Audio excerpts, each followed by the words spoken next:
This podcast may contain explicit language. They worship everything and they value nothing. La La Land is next.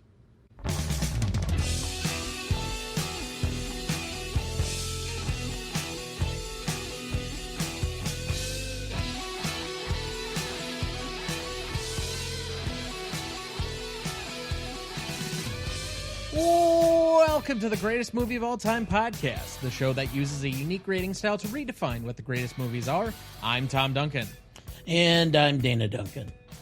Tonight, for our 327th episode, we discuss La La Land from 2016, celebrating its 10th anniversary, written and directed by Damien Chazelle, cinematography by Linus Sandgren, music by Justin Hurwitz, editing by Tom Cross, starring Ryan Gosling as Seb Wilder, or Sebastian. And to be honest, I didn't know his last name until just now. I didn't know he had a last name as a character. Emma Stone as Amelia, Mia Dolan. Also didn't know that she had a longer name. I mean, Mia is usually short for something, but never says it at all. It's not like written down somewhere in the... whatever. John Legend as Keith. There we go. The one-namers. J.K. Simmons as Bill. Also didn't know his name. Rosemarie DeWitt as Laura Wilder. Finn Wittrock as Greg. Callie Hernandez as Tracy. Sonoya Mizuna as Caitlin. Jessica Rothe, or Roth, as Alexis. And Tom Everett Scott as David. We will be discussing another film of his very, very soon. In probably about 3, maybe 4 weeks with That Thing You Do. Background for the movie, La La Land premiered at the Venice Film Festival on August 31st, 2016, making this its 10th anniversary. On a budget of $30 million, the film grossed $504.6 million to finish number 17 at the worldwide box office for 2016. The film achieved widespread critical acclaim and was rewarded with a tie for the most nominations all-time at the Oscars with 14. Can you name either of the other films that it is tied with? Tied for 14? Correct. I can't. I would have to look it up because if I know we just had Sinners with 12, but that was the most memorably. One Flew? No. We have one modern one and I guess semi-modern one and one older one. Semi-modern meaning 90s and after? We have one from the 90s and we have one from the 50s. 90s. Okay. Silence of the Lambs? No, that's not a bad guess. You're on the right track with the multiple acting nominations. I don't know, I'd have to Google it. Both are Best Picture winners, if that helps. I can't be too old because they didn't have that many nominations back, so that would rule out It Happened One Night. Yeah, that was Correct. one of my thoughts, but it did, yeah. They didn't have that many Correct. categories. Yes, they did not have quite as many. But, again, I said the 50s and the 90s, so... 50s. Ben-Hur? No, also a good effort, because that would have gotten a lot of technical awards. But this particular film got a lot of appreciation because it was when they were still splitting between black and white and colored for a lot of the technical awards. All About Eve. Ah. I wouldn't have guessed that. It got crazy. dual nominations for Best Actress and Best Supporting Actress, and Sanders won for Best Supporting Actor. So you had 5 acting nominations alone for that. Yeah. Then Best Director, Picture, Screenplay. So it had a lot of stuff going for it in that particular year. That one has 14. The other one, Titanic. Oh, I was thinking Titanic, but I was like, that feels a little too easy, but I mean, at the same time, it did sweep for a lot of things, so. That it did. It was nominated for Best Picture Actor for Ryan Gosling, Original Screenplay for Damien Chazelle, Costume Design, Film Editing, Original Song, Sound Editing, and Sound Mixing. It did win the Oscars for Best Director for Damien Chazelle, who became the youngest winner in the award's history and still remains as such. Actress for Emma Stone, Cinematography for Linus Sandgren, Original Score for Justin Hurwitz, Original Song also for Justin Hurwitz, and Production Design. In 2019, CBC Radio included it on its list of the greatest romantic movies of all time. In 2022, Time Out ranked it number 79 on its list of the 100 best films of the 21st century. MovieWeb ranked the film number 2 on its list of the best movie musicals of the 21st century so far in 2022 as well. In 2023, it ranked at number 3 on its list of the 15 greatest movies about jazz, and number 1 on its list of the best modern movies shot on film. It also ranked number 2 on Teen Vogue's list of the 45 best dance movies of all time. The film ranked number 15 on Collider's list of the 30 best musicals of all time. In 2021, members of Writers Guild of America West and Writers Guild of America East voted the film's screenplay 92nd in WGA's 101 Greatest Screenplays of the 21st Century so far.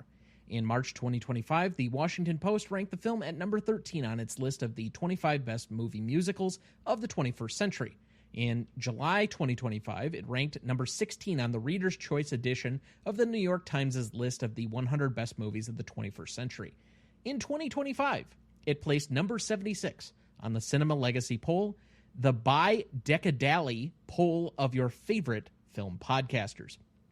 La La Land currently holds a 91% among critics on Rotten Tomatoes, a 94 score on Metacritic, and a 4.1 out of 5 on Letterboxd.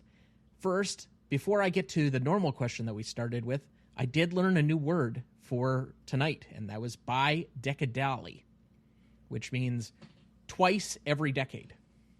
Nice. I don't know if I had heard that one before, so big smarts.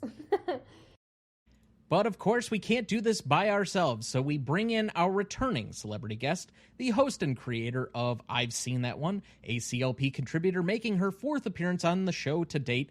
It's the cinematic connoisseur from Canyon Country. Please welcome back, Klarissa.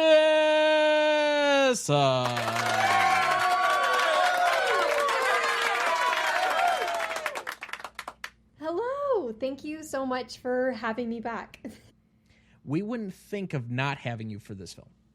I'm so grateful. I haven't talked about this movie on a podcast yet, and I just can't even believe it, but I love this movie, so I'm so excited. I believe both Sarah and Andrew said you need to have her on for this. You can't consider anybody else until she's at least said no. And I'm like, I'm okay with that. Yeah. I love it. And I have so many spiels about this movie, so I'm very excited to be able to talk about it. Honestly, after we did Whiplash, probably season 2, I've been kind of holding this in reserve and waiting for this episode for a very long time. It is now 10 years old.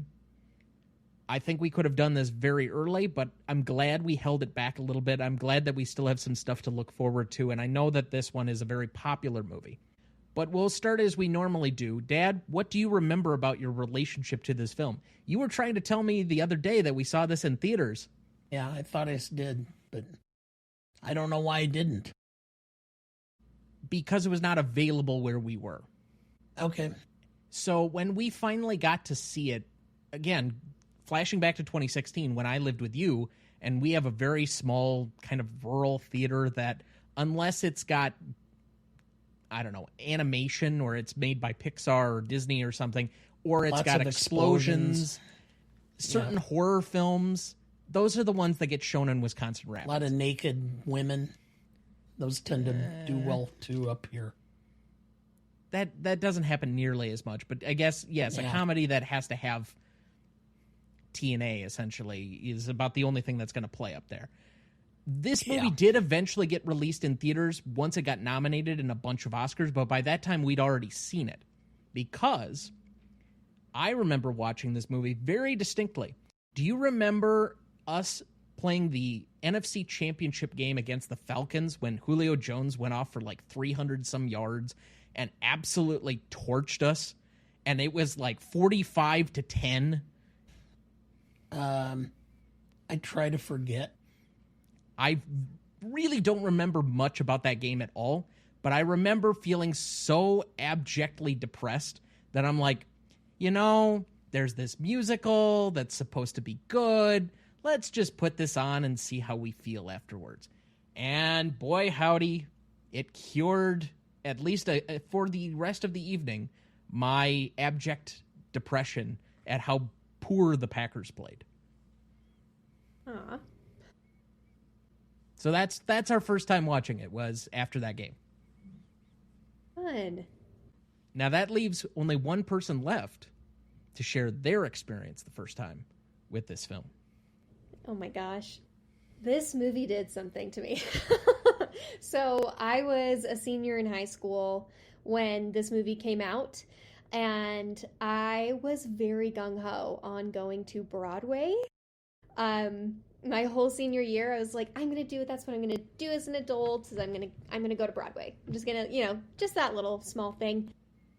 And I want to be an actress. And this movie came out. It was released early December is when I saw it in theaters, and I went with my aunts and girl cousins. All of like the girls on my mom's side of the family went together, and a lot of them walked out like, oh, what a crap movie, because it doesn't have a super jolly ending, or the ending that people want. And these are like the rom-com like family members, like they go for something happy-go-lucky. I was so touched. I literally just sat there with like tears streaming down my face, and I'm like, Klarissa, don't be the dramatic teenager. Go out with your family, like leave the theater. So I went 9 times when this one's in theaters by myself for 7 of them. I just kept taking myself to the theaters. And I was in high school. It wasn't like this was like an easy thing to do. I would have to like borrow a car and like go out and take myself to the movies. But I said to myself, I can't believe I'm watching history be made, and it's something that just feels so real to how I'm feeling right now. Like I just felt her so much in this. And I had auditioned for things for years where there were theaters, like local theater companies that knew me by name and would never cast me because they always casted the same people or people they had worked with.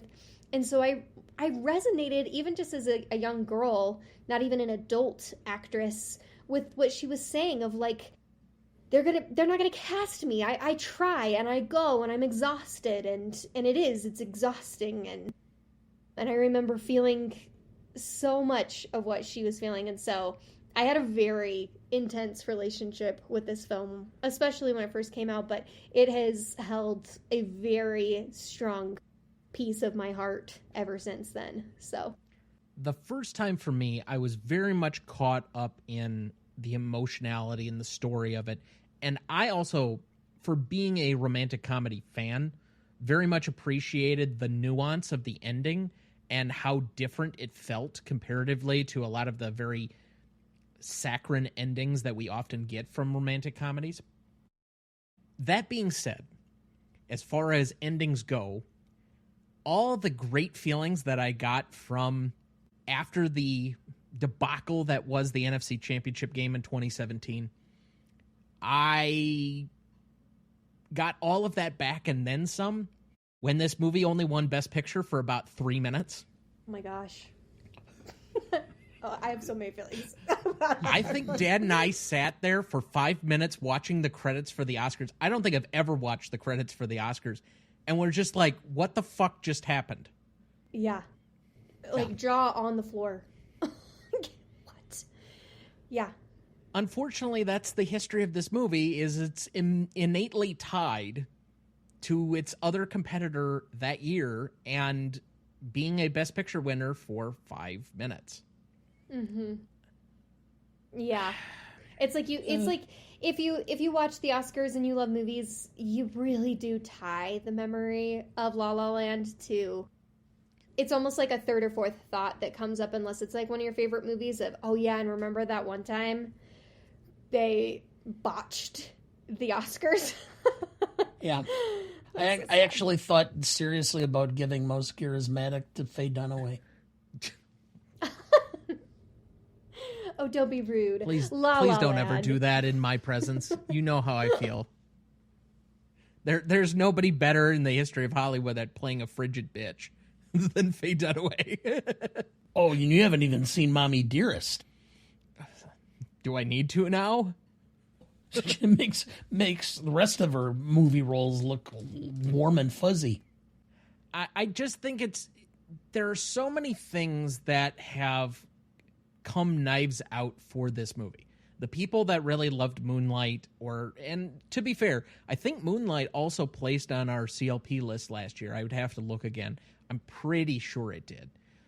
But the people that come for this movie feel like, one, they're either, if they like this movie, they somehow don't like Moonlight. And to be fair, I thought Moonlight was fine, but it is not like a top tier movie for me in the way that this is.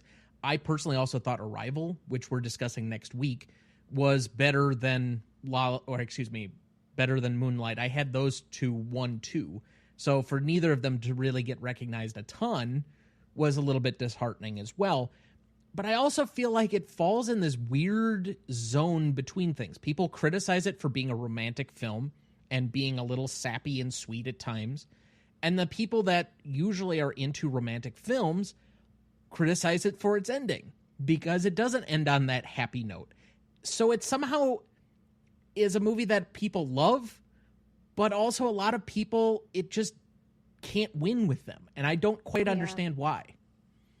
100%. Honestly, that's one thing that I completely agree with, is that I feel like people compare the two because of what happened.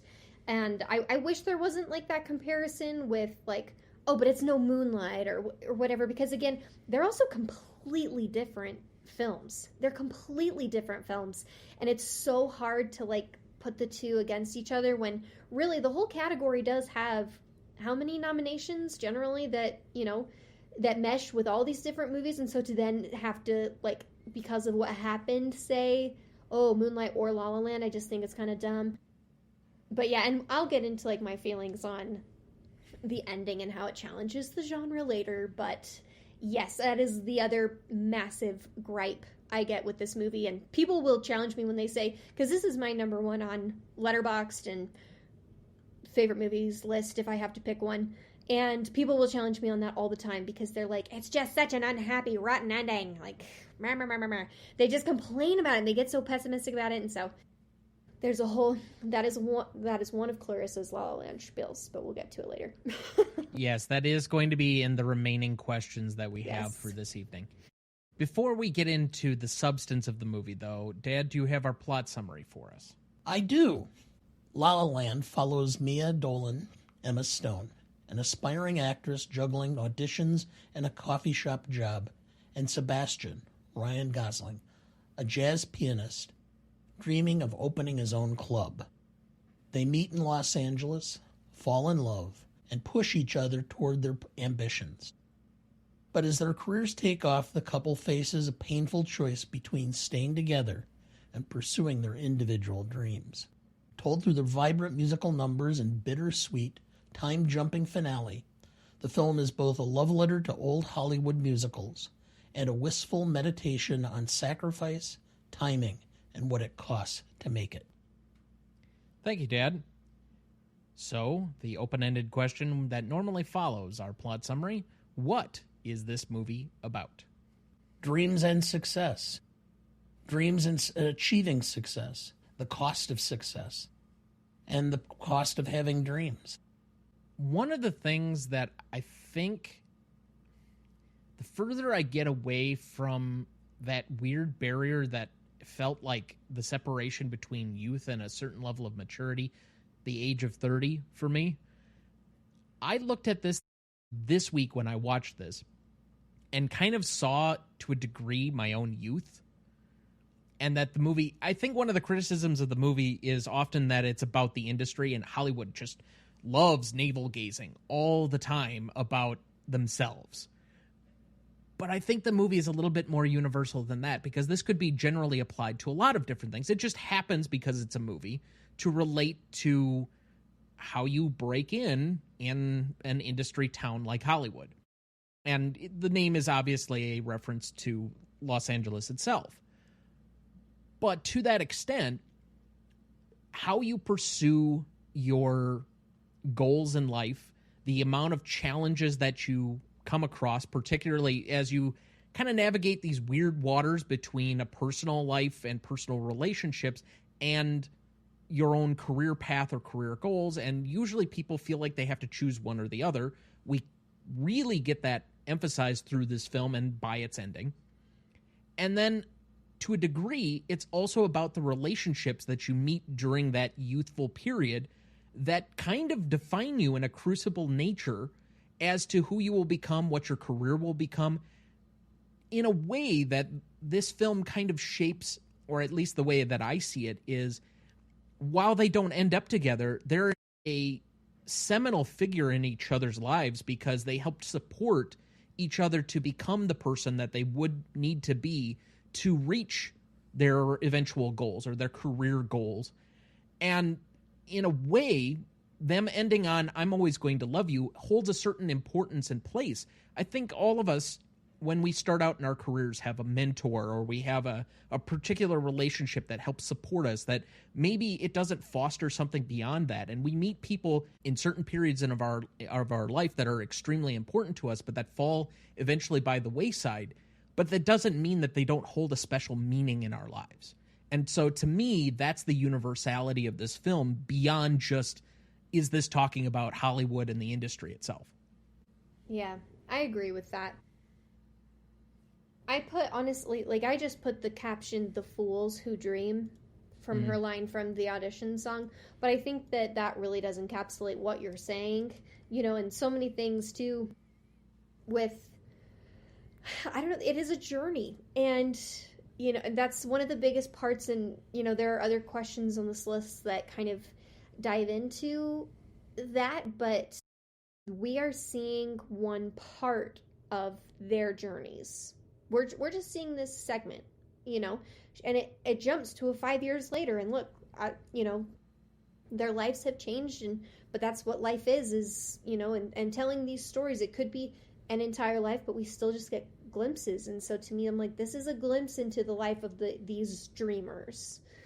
It's for this time, and I like that it's all in seasons too, to show that it literally is a season of life and a season of their journey and their ambition and everything that happens. So the other thing that I will mention to this is, especially this time, and I hadn't seen it quite as much as other times that I've watched this. The second time I watched through it, I started to see more of the technical mastery and the direction behind things, particularly the use of purple, blue, and red as like lighting motifs and costume motifs that he keeps responding back to.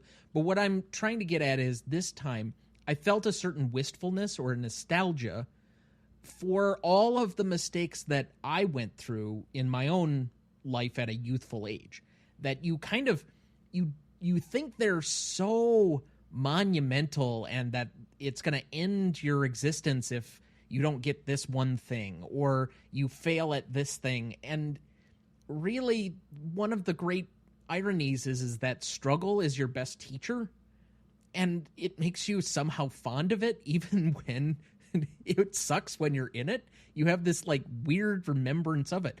Dad talks about when he and my mother were first starting out and couldn't afford anything other than basic cable television, watching Dragnet marathons, So it gave me a little bit of a weird flashback towards that, because these people are clearly struggling to find whatever it is that they need for meaning in their life, to make something worthwhile, finding their purpose, and who they're going to eventually spend that purpose with. It just doesn't happen to end up being together, but I think they do accomplish something, even if it's not what we expect initially during the film. The British comedian Jimmy Carr made a comment that it's the journey that is the reward, not the conclusion. It's why trust fund babies have such a difficult time in life, because they never had to work for it. They never had to experience the struggle, so they never could enjoy the end. And that's what this in part is. It's experiencing the struggle. And I mean, I think it would make a great movie, because I've noticed this a lot in my own situation. I remember sitting around late at night when your mother and I were first dating, dreaming of where we would be and such, and came up with all my views of where I'd be and all this. most of them happened. And it's like all of a sudden, it was like I turned 60 and I look back and I go, you know what? I think I achieved almost all the goals I had set and then some, and I never even realized it because you're so busy chasing that you never stop to really enjoy the moment of success. And if anything else, the ending of the movie, when they look at each other and give that little wink, is their acknowledgement that they've achieved it. Well, we're going to get to that, and you cannot help yourself. So I'm going to switch topics slightly and ask, are Mia and Sebastian, who realistically are, for better or worse, really the only two major characters we have in the film? We have a few peripheral side characters, but it's really a two-person film, more or less. Are they soulmates who meet at the wrong time, or two dreamers who were never meant to actually last?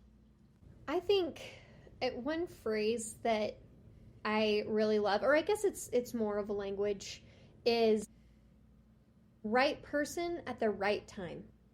Or it could be like wrong person, right time, or right person, wrong time. You know, like for me, I met my husband 10 years ago, 8 years ago, like, I don't even know. But it was the right person at the wrong time. And then it became the right time. And he was the right person at the right time. And so there are things like that. But I think that for this specifically, they were the right people for each other at the right time that they needed each other. And it doesn't mean that that's end all be all. But they were like, I think they were supposed to be together when they were together. But she has this beautiful life with a family and a husband, and that's a story that we never saw. And, you know, that could have been its own entire movie in itself of a love story, but we didn't see it. And so it's like, who's to say if we had seen that story unfold that we wouldn't feel that they are soulmates, you know? And I think it goes back to that. There's like love and respect for each other in what they were able to accomplish together. But I think that it was just right person at the right time. And I think people, like when it goes to the second part of this question of two dreamers who were never meant to last, I think this just happens where like Keith coming into the story, or like John Legend's character, where all of a sudden Seb's view shifts into just being successful and having a career and having a job, something stable, instead of this like one dream, and it shifts their dynamic, and that just happens. That's life. Like people come and go, you know, in our lives, and it can change the story, and that, you know, so I think that it's just right person, right time. I would tend to agree for the most part. I was listening today to a clip on Twitter, I think, of Josh Radnor, who was the lead in How I Met Your Mother, talk about his relationship now with each of the cast members. He basically went on to say they're not really friends anymore. He doesn't really talk to them in the same way. They're not animostic, I guess. Animistic? They don't have animosity towards each other. Yeah. So it's not that. It's just they all have their own lives, and now that they don't have this one thing that's bringing them together, there's no real bond that is still holding them there. And as such, he related it towards like college friends, where you're all going through this experience at the same time. I think I would agree with you in that for what they needed in this moment, finding somebody else who is going through the exact same struggle, trying to accomplish something, they needed the support from the other one to just basically keep on going. But at a certain point, when you achieve that success, the bonds that would hold you together just probably aren't there. So I would say it's likely the latter of the two options for me than the former. Well, I look at it this way, which is that eventually, for both of them to achieve the level of success they wanted, one was going to have to be at a backseat to the other. And as a result, that would have broke them up. So the only way they could both achieve their total dream was to not be together. And we don't by design, see what happens after she goes to Paris and whether he goes to pursue it with her, or we really don't get any sort of projection on who her current husband is, or if he has a relationship on the side as well, and what those relationships mean, if they're more suited to where they're at now in their lives, etc. We don't get any of that. And so I would say, based on the information we have presented, that's where I come down. Now, that being considered, does the film actually argue that ambition and romance are fundamentally incompatible? I would say no. I don't think it's an argument that's like being made. I think it's just, again, a separation of story. And this is one thing that I see, and I actually feel like I see this a lot with like almost the culture around being successful and having romantic relationships. One example, even just that people talk about, of like, I got married in school while I'm going to college, and people are like, well, you really, like, why would you do that while you're in college? And I'm like, I had the best support of my life being able to do that right now with my best friend. Like, you can do those things married. You can travel while you're married. You can have a career while you're married. Guess what? You just do it together. You just do it as a team. And I think we see that, like, she does find love while living this ambitious life. It's just, again, it's going back to that same thing of, like, this is a story we just didn't see, but it's the one that panned out. They have a beautiful daughter together, and they look very happy. He seems like a very supportive guy from the very small fraction of time that we get to see with him. But she had a very successful career and love. We see that at the end. It's just not with Ryan Gosling. It's not with Seb, I should say. I'm caught between two minds on this question. On one side, I see the suggestion of somebody like a Brene Brown, where she's talking about, in a partnership, everybody thinks that it's somehow in especially marriage, that everything's divided 50-50. And realistically, that's never going to actually happen. Some days I'm at 20, some days they're at 80 is her commentary. And so we often just look at each other, and when he's got more of it, he knows he's got to pick up from me because I just don't have it that day. And when there are days when neither of us have it, well, we've got to get together and figure it out, who's bringing what to the table. But on the same point, I look at something, and this is a conversation I had probably 20 years ago, where my dad read, is it David Moranis, who wrote the Lombardi book? Yes. And you were going through a list of different biographies at the time of really successful people who achieved that success at the detriment of basically ignoring everything else in their life. And then this movie, I also see where it's one thing, the example at the end where she has got the career or the success in a career and she also has the family. From at least what we're shown on screen, I'm not seeing that he is particularly ambitious.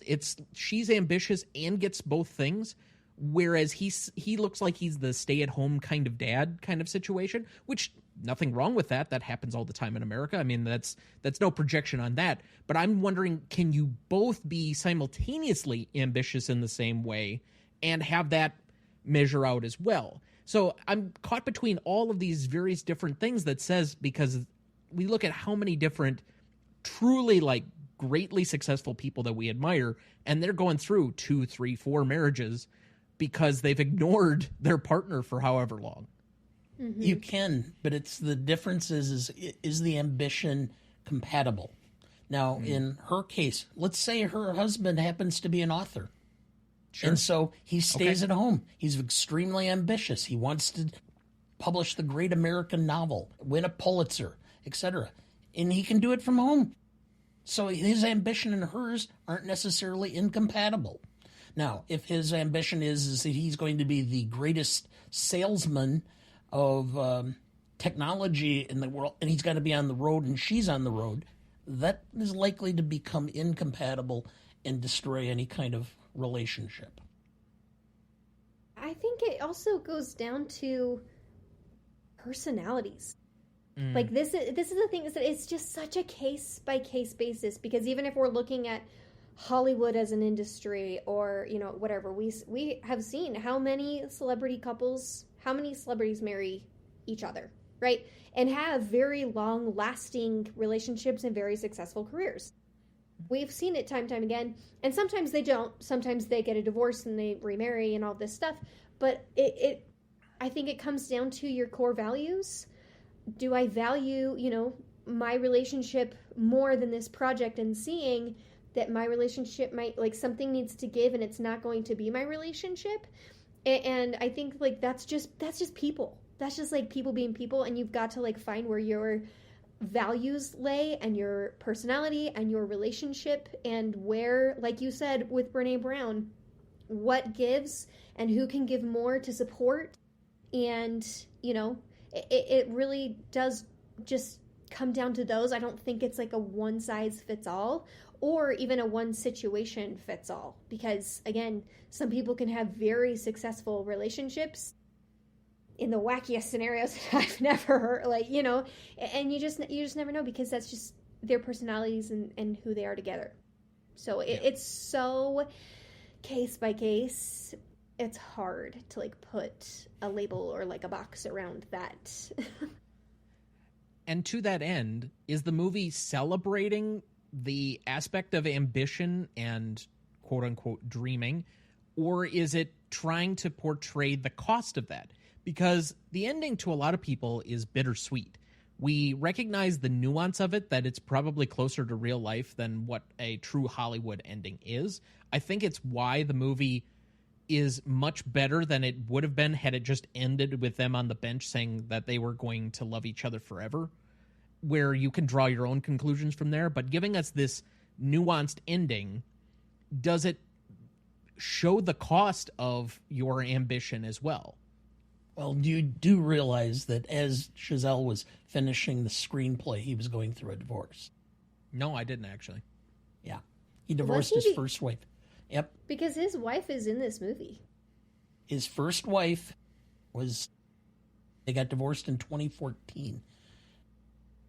His second wife he married in 2018. She was an actress. And that's his current wife. And that's who he put in. Because, like, the lady who complains about the croissant is his wife. Yes, and I think they were dating at the time and did not get married until after this film was released. I just happened to look it up and see that, and I'm looking at the timeline, and I'm going, a lot of times reality bleeds into art. But you could also say 2014 is when he starts to get his first taste of true success with Whiplash, and that going on the award circuit and such. We've seen it, I guess, in our own groups here, the cost of somebody succeeding, not necessarily at the detriment of their partnership, but someone not being able to necessarily handle the success of their partner. Yeah. And what that can potentially do to you as well. So I think that could be somewhat baked into this on top of it, whether intended or not. Yeah, there can be a lot of resentment. Did you know? According to composer Justin Hurwitz, all the piano performances featured in the film were first recorded by pianist Randy Kerber during pre-production. Ryan Gosling then spent 2 hours a day, 6 days a week in piano lessons, learning the music by heart. By the time filming had begun, Gosling was able to play all the piano sequences seen in the film without the use of a hand double or CGI. It's impressive. Yeah. I don't think he's given enough credit for this movie, let alone for being a good actor. I've come around, Andrew. I 100% agree. When you're listening to this 2 months from now, when you've finally gotten around to starting to listen to podcasts again, you've brought me around. Nice. No, Ryan Gosling rocks. And he did so well for this movie. So, yeah. Did you know? The audition scene where the casting director interrupts Mia's emotional performance to take a phone call was actually inspired by one of Ryan Gosling's own auditions in real life. I believe it. Oh, I having heard enough stories of that, there is nothing in the world that didn't make me think somebody somewhere knew that this was exactly true to their own experiences. Mm-hmm. Well, and they hold those things and use them as points of revenge or motivation. I mean, you ever heard Harrison Ford tell about how he got fired from the studio system because when he walked in as a bellboy in a Jerry Lewis film, the guy says, "You're not a movie star." He says, "Well, I thought I was trying to be a bellboy." He remembers that guy's name to this day and will mention it all the time about how he fired him. Whatever it does to motivate you. I mean, we say that all the time with athletes. Why wouldn't it relate to other industries? Did you know?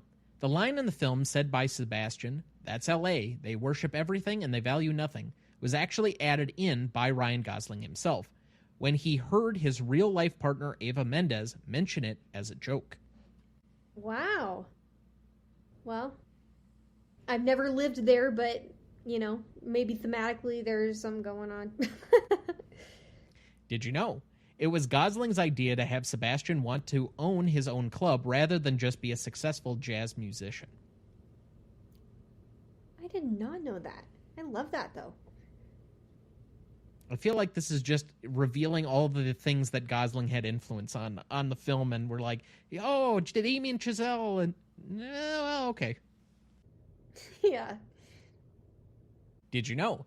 Sebastian's tip about amplifying a car fob's range by holding it under your chin does actually work, but it is not expected to cause cancer. Most fobs use a frequency that resonates well with water, and the human brain is mostly water. I did not know that. I figured it didn't, cause cancer, but, I don't know. I've been waiting to get ear cancer for years from talking on a cell phone, but okay. Whatever. Maybe now I'll get thumb cancer. Scroll. That's it. Did you know Emma Stone performed Audition, The Fools Who Dream live? She would decide when to switch from dialogue to singing. There was no pre-recorded track she was lip-syncing to. Justin Hurwitz, the song's composer, was in another room playing piano in her ear, and director Damien Chazelle said this was done so that she could have more control of the scene. So it's kind of like a Broadway performance, and it feels very much like that. Yeah, it does. It's a very intimate moment. Yeah. And lastly, did you know? Prior to filming, Damien Chazelle, Ryan Gosling, and Emma Stone visited Gene Kelly's widow and were able to look through many of Kelly's film memorabilia, including his leather-bound copy of the script for Singing in the Rain. At the end of the visit, Kelly's widow's dog escaped, and Giselle and Gosling ended up running through traffic to rescue the dog, with Giselle affirming to Gosling, quote, "We will not kill Gene Kelly's widow's dog." They were successful in rescuing the dog. Oh, good. Just so you know, I wouldn't have told that story had it ended poorly. Good. But yay, the dog is safe, and they got to have a cool old Hollywood experience. At least it was 11 years ago. Just saying. Have no idea where it is now. I mean, that dog, if it was a puppy, may be still around, but, well, we won't think about it. But that looks like a good spot for our first break. We'll be right back.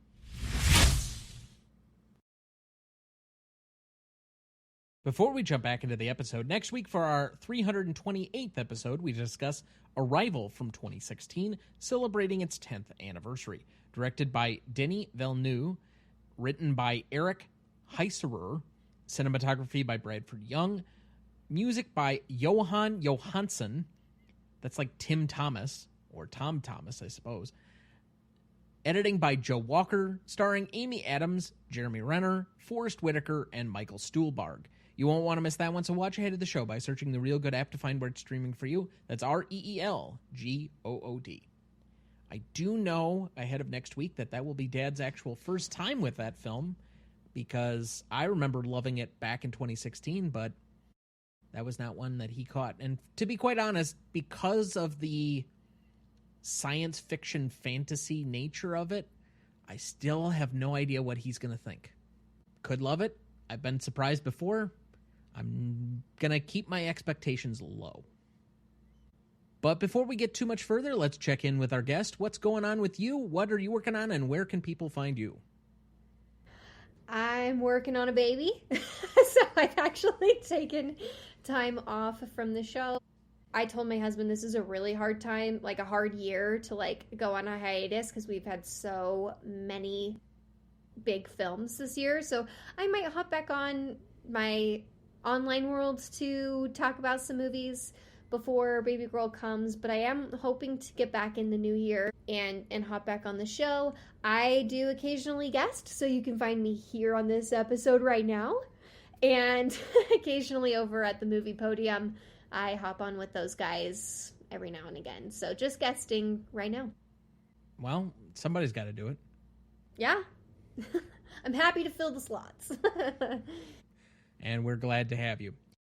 But before we get too much further, Dad, what is going on with Sidebar? Just did my 9th episode this past Monday. The 9th episode was basically a discussion of marriage, and the conclusion of it was my discussion of my theory that every adult goes through about 9 romantic relationships in their life as an adult. Most of them are usually with the same person. One party or the other shifts, and you learn to adapt, but you do not end up with the same person you started with by the time everything is said and done.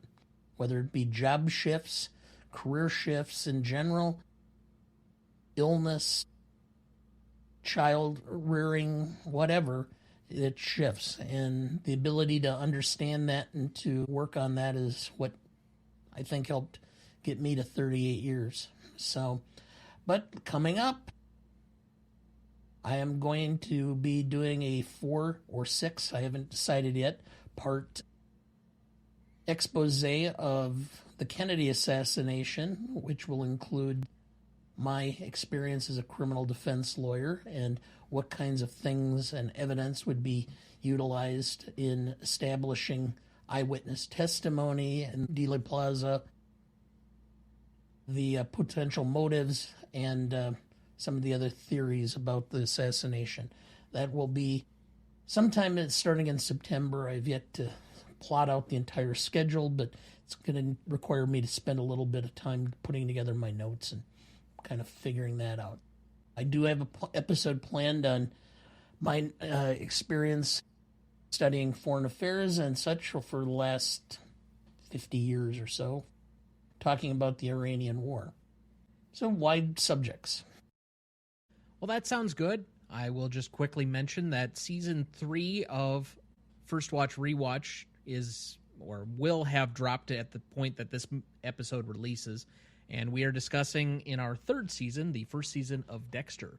So if you are a fan of that show, certainly check us out over there. It's on the same feed, so you don't really even have to go very far. It's all there for you. Just a content machine, I guess. But getting back into the rest of the episode, best performance is where we left off. Dad, who did you have down? I have Damon Giselle. As do I. Screenwriter, director, concept, creator. Even though we kind of undercut a little bit of his influence on certain big plot points and maybe some dialogue writing, like, I don't think that this is the best dialogue movie. I don't think it's bad, but I don't think that there's a whole lot memorable. It's not like an Aaron Sorkin script where it feels like the lines are the movie. This one still feels much more visually seen, and there's so much else from a visual standpoint and his vision of what he wanted to create that I feel is still in the impression of this film. He wanted a throwback musical that felt very 50s-like, but was modernized into a modern or a present-day time that gave us this feeling that these types of movies were never truly gone. And so to an extent, he's trying to present a weird classicness with a modern twist. But by extension, then, he clearly has probably the most influence on the film, even though I would say, arguably, it's a 4-person movie as to who gets the most credit for what happens in the film. I think you could nominate one of any 4, the 2 primary actors, the director, or the composer. All 4 of those, without any one of them, this movie doesn't work. I agree. By the way, you know that he has another project, right? Yes. And I know who's in it. I do too. And it will be really interesting. A prison escape movie with Daniel Craig and Cillian Murphy? Yeah, I would say so. Michelle Williams is Craig's wife. It's a psychological thriller. Remains to be seen. After Babylon, I am going into everything with an open mind. I have an idea of what he's going to want to do, which is probably to celebrate films like Stalag 17 and Escape from Alcatraz. But in what version that takes, I have no idea. Clarissa, your best performance? I was really kind of stuck. And honestly, I wish that I had thought more outside of, like, the actual performances of our actor and actress here. But I really mostly just immediately went to them, you know. I put Emma Stone specifically for the audition scene. Like, that audition scene is what sold me on giving her best performance, because it is so emotional and personal and almost like climactic to all of her character's feelings that we've been told and experienced so far. So I gave it to Emma Stone. I had a feeling she was the most likely to be recognized of the four people of this four-part stool that I mentioned before, and thus why she won't end up getting nominated for me, but I think it's just, how do you nominate four people for three spots? Like, it gets really hard, and I wanted to give a little bit, or spread the love around a little bit more.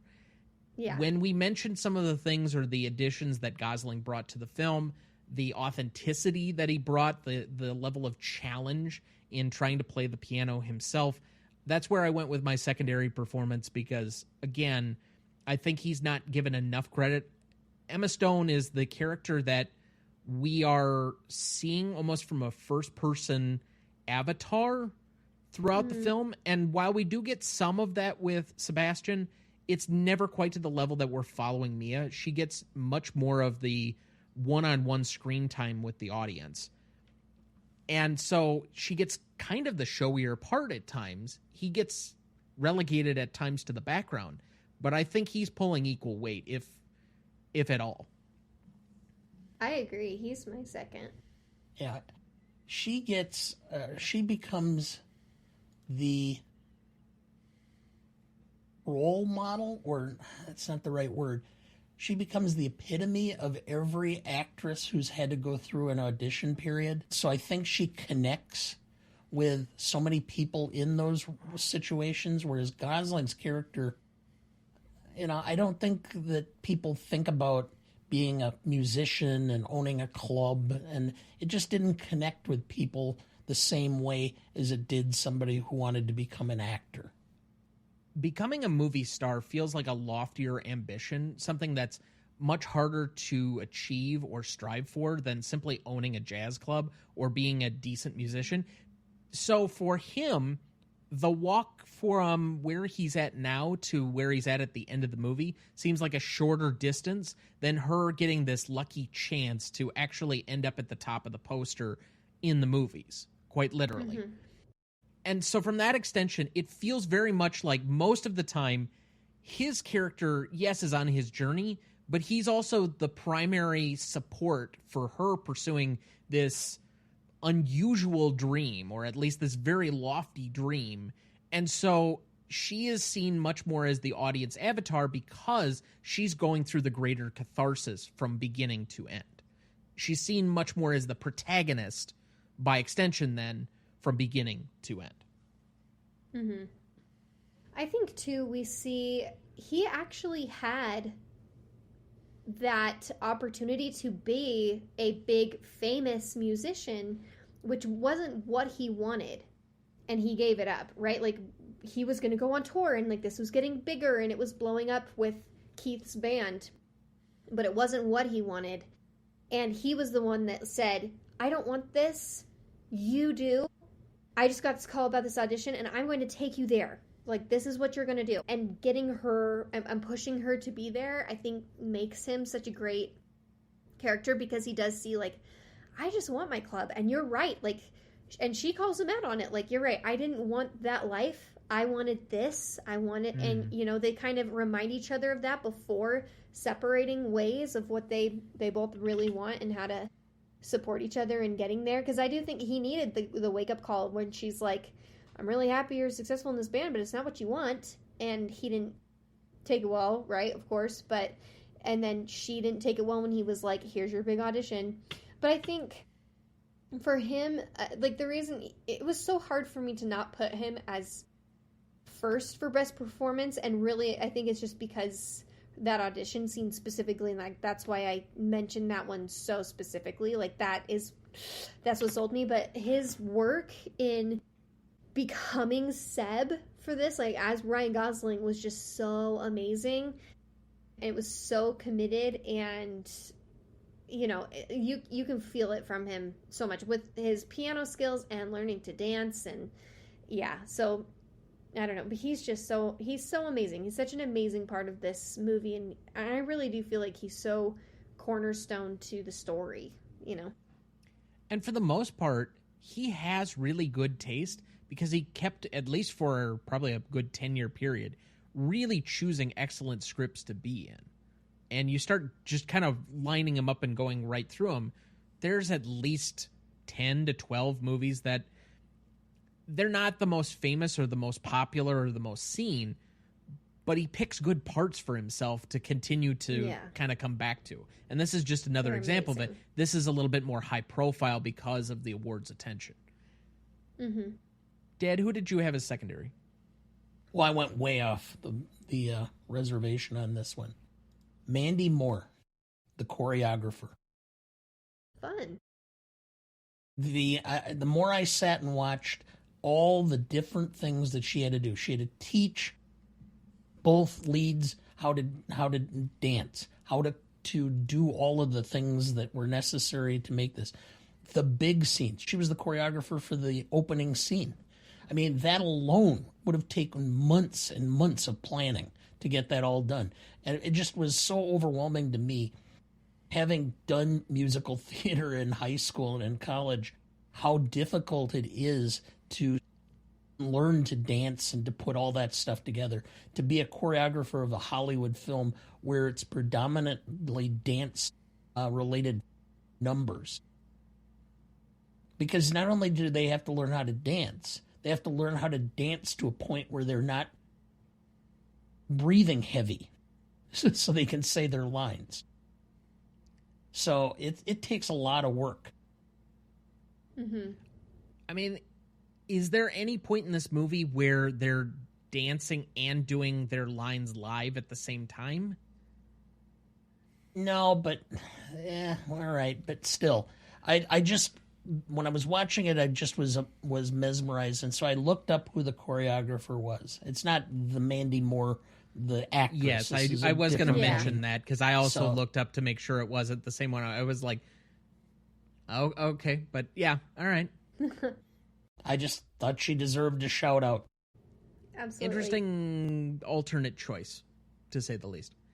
As far as most charismatic, this is where I went Justin Hurwitz as the composer. I think the music is so integral to the shaping of the story, and given that, and it's not just the opening number, but so many of the songs contribute to the progression of the film. And a complaint I often hear from people is that instead of just saying the dialogue or saying the lines that are singing for some reason, people who don't like musicals make that complaint. I think this is one of the instances where the actual dialogue and the rest, it makes sense whether either spoken or as the music portion. It's not peripheral, it's not superlative, it's actually adding to moving the story along in a way that's different. The one exception I would have is City of Stars doesn't technically really need to be there per se, but it does add to the film. That's like the lone exception, but everything else, even the opening number, kind of brings you into the film and tells you what it's about in a similar fashion, and I can't discredit that or take that out of what this movie really is from a tonality standpoint to even say that that's peripheral. Everything else to me feels like it is such a interwoven part of the story that it very much in the same manner feels like script writing. I love that. That's a great choice. So other charismatics? I have Ryan Gosling. To be honest, I mean, I like Emma Stone. I thought she did a great job, but I think he had the heavier part. I think he had more to do in this film without any of the fanfare that she would have gotten. She was the hero, or the heroine of the film. And he was kind of there, but I don't think he had... I think he had to do more of the lifting to make his character meaningful. Boy, that's a hard question. I can't disagree because I don't have a great argument against, but I'm not sure I agree either. Yeah, I don't know if it sits right with me, because also, like, I mean, just going back to the point where, yeah, we do have so much of it that's focused around, like, actress and Hollywood stars and people, like, even the opening number is all about, you know, we're all going to be actors and actresses, we're here for this, living this dream, like, if you listen to the lyrics of the opening number. But I don't know, I never really, until this conversation, saw, like, his dreams and his ambitions as anything less ambitious, or, you know, because I always thought, like, when I saw the movie and, like, when I watched this movie, that they were there together pushing for something that they, like, that was their common ground, was that they were both incredibly passionate people. So I don't know, like, I never really felt as much of an imbalance. Maybe in the narrative of, like, the way that it was placed, where we saw her, like, Mia's character's story first, and then we go back to the traffic when it's him honking, and so it sets us up to see her as the main character first, and we do see a little bit more with her one-woman show than him with Keith rehearsing, but I don't know, I feel like there's a little bit more balance here than that between the two of them. I don't want to get it misconstrued that I was trying to insinuate that he was somehow, or his ambition was lesser. I think it's perceived that way because his goal is within a certain level of reach differently than it's more hers is. tangible, for sure. Yeah. His ultimate ability to open a club is directly tied to how much money he can make or squirrel away so that he can open his club. Hers is she has to get extremely lucky with somebody seeing the right part and casting her in a movie, and then that begets, so the first movie that she actually is a part of, that begets how many other things beyond that. And everybody who's like somebody in Hollywood always remarks that, well, I got really lucky this one time in this one circumstance, and all of a sudden it just clicked and everything happened.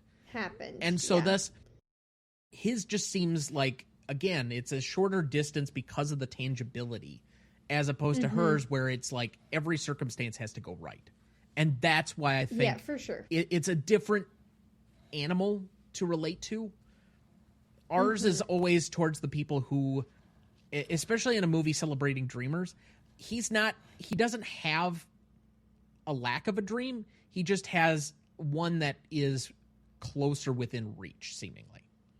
Well, no, I agree. I agree with that for sure, and that's why I mentioned the, like, almost polarization of, like, he almost kind of becomes famous, which isn't really what he wants. But I think I'm mostly speaking to, like, what Dana was saying with, like, he's got, like, this grit, or he has to be more of a support because of this. You know what I mean? Like, I didn't see it that way as much.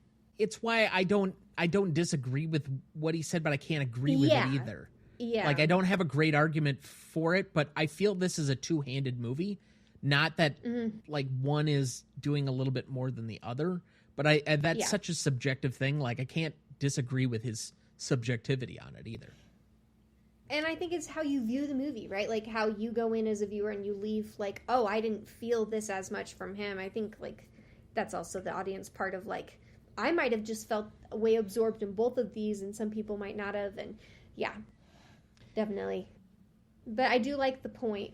I put our cinematographer, Linus Sandgren, and Damien Chazelle, because I just feel like they worked in partnership a lot.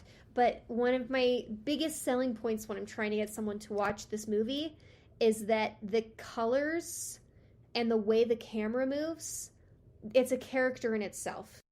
Like, the technical elements of this movie are a character on their own. They have their own story. They're contributing to the story, and they contribute to each individual character's story throughout the entire film. And so, like, the meticulous detail that goes into that, and bringing the character and feel of an old Hollywood classic musical is no small task. And so I feel like those two together, creating this character of what this movie is, because let's be honest, this movie did not have to be told as an ode to old Hollywood musicals. It literally could have just been told as two people who fall in love for a time while they're on their creative journeys, and it could have been told by someone else and cinematically different. But no, it's this hugely colorful, all of these like one take shots, and like the way that they're filming each scene, and the intimacy of the camera or the lack of intimacy in different scenes with the camera. Like, all of that is such a language in this movie that changes the entire chemistry of the story. And so I feel like so that's who I'm going to give it to. Like, really big rant out there, but I feel like I have to give it to both of them in a way, like as a team working together. If I have to pick one, it will be our cinematographer. I'll do that. So let's go to best scene then. I have 5 nominees here, and I don't think this covers the entire film, but Freeway, which is an allude to the opening scene and dance sequence on the Los Angeles freeway. Then I have After the Party, which is a reference to, I guess, after the Iran sequence, and he's walking with her to find her car. Then we get the famous dance sequence that's on all of the posters. I then have Rebel Without a Cause, when she actually shows up to the theater, and then they have that dreamlike sequence, especially in the Griffith Observatory after that. Obviously an ode to the film itself with doing that. Then I have Here's to Dreamers, which is a reference to the audition scene. Then I finally have the ending, the alternate reality. But I honed it specifically in on that moment where we have that alternate reality of what could have been between the two of them and such. Because if I just went the entire epilogue, that's actually a very long sequence to show us what is the present day on all of these things. Now, I know I missed some things. I know these 5 scenes don't cover everything. What else should I have nominated here? So here, just describe what you mean by Here's to the Dreamers. Again, it's the audition scene. That's it. Which audition scene? There were multiples. There's only one audition scene at the end. The one where she actually gets the job. Goofy ones, but it's her big performance. Like, it's called Audition. It's a line ripped directly from the song, Dad. I don't know where I understand, but I just wanted to clarify. So then I would indicate that I would go back where she finally gets frustrated and just gives up. And I call that giving up. And she is going to go home. Okay, so is it the point after her one-woman show, or is it when he shows up at her house or at her parents' house? After the one-woman show. The scene of him struggling of whether he should go and leave the band or whether he should stay with the band, and then he goes and she's, I'm done, and she goes home. All right, I think I know how to cut that or how to segment that, but all right, sure.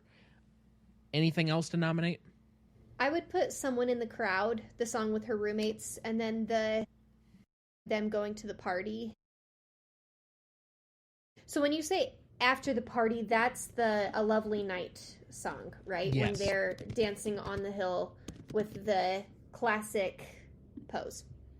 Yes, that is specific to the Hollywood Hills and the bench and yeah. Okay. The purple background. Yeah. Perfect. I don't know why in my mind I thought, because after the the party at like with someone in the crowd is when it's him in the club and she's walking. So I thought for a second it was when she initially hears the Mia and Sebastian's theme.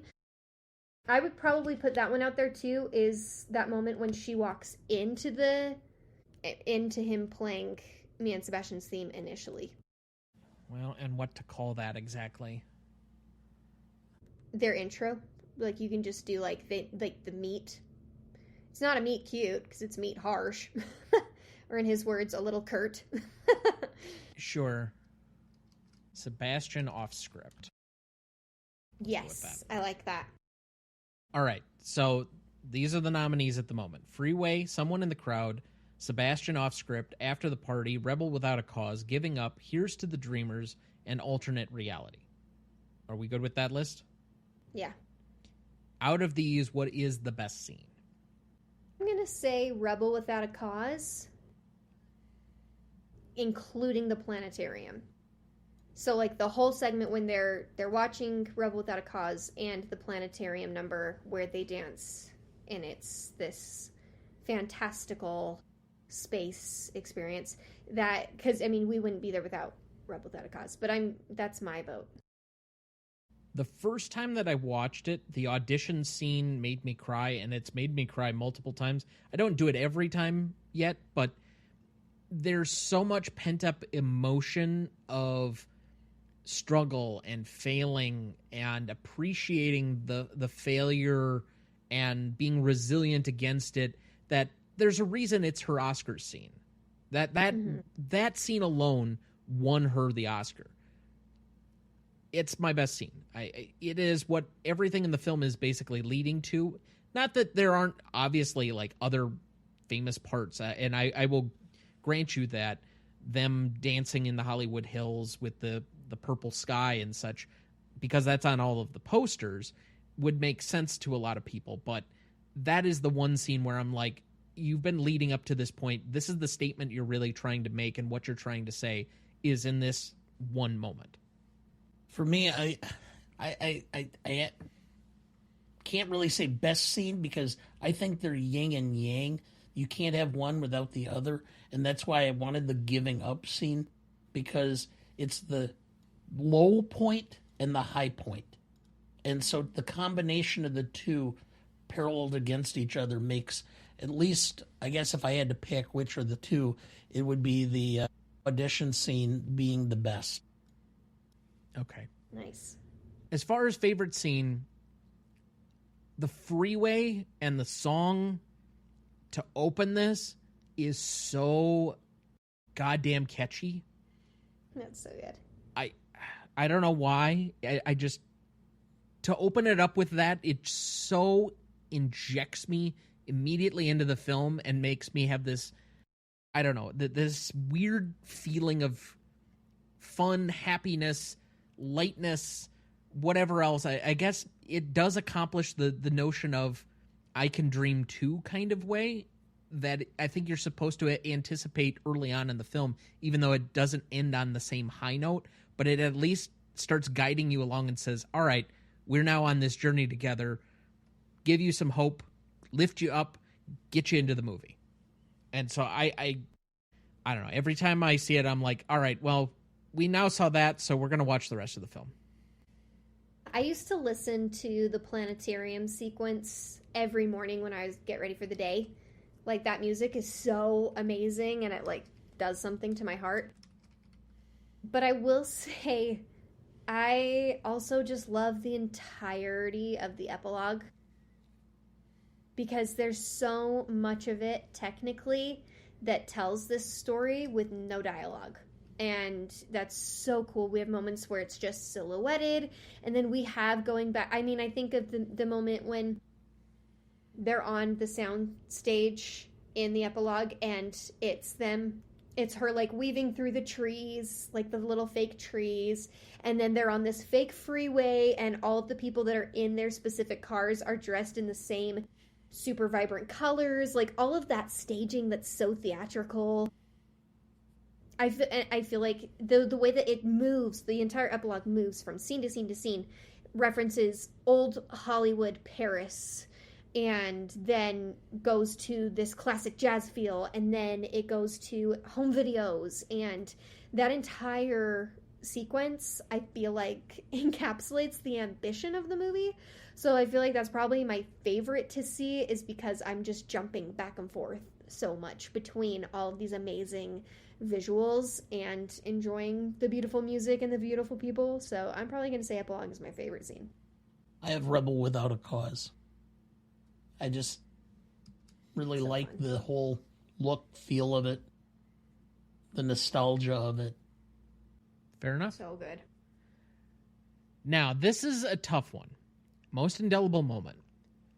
I think that you could probably nominate about 4 or 5 different things.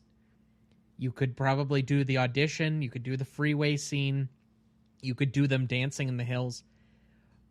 But whenever you bring up this movie, even to the casual person who's seen it, all anybody ever fucking talks about is the goddamn ending.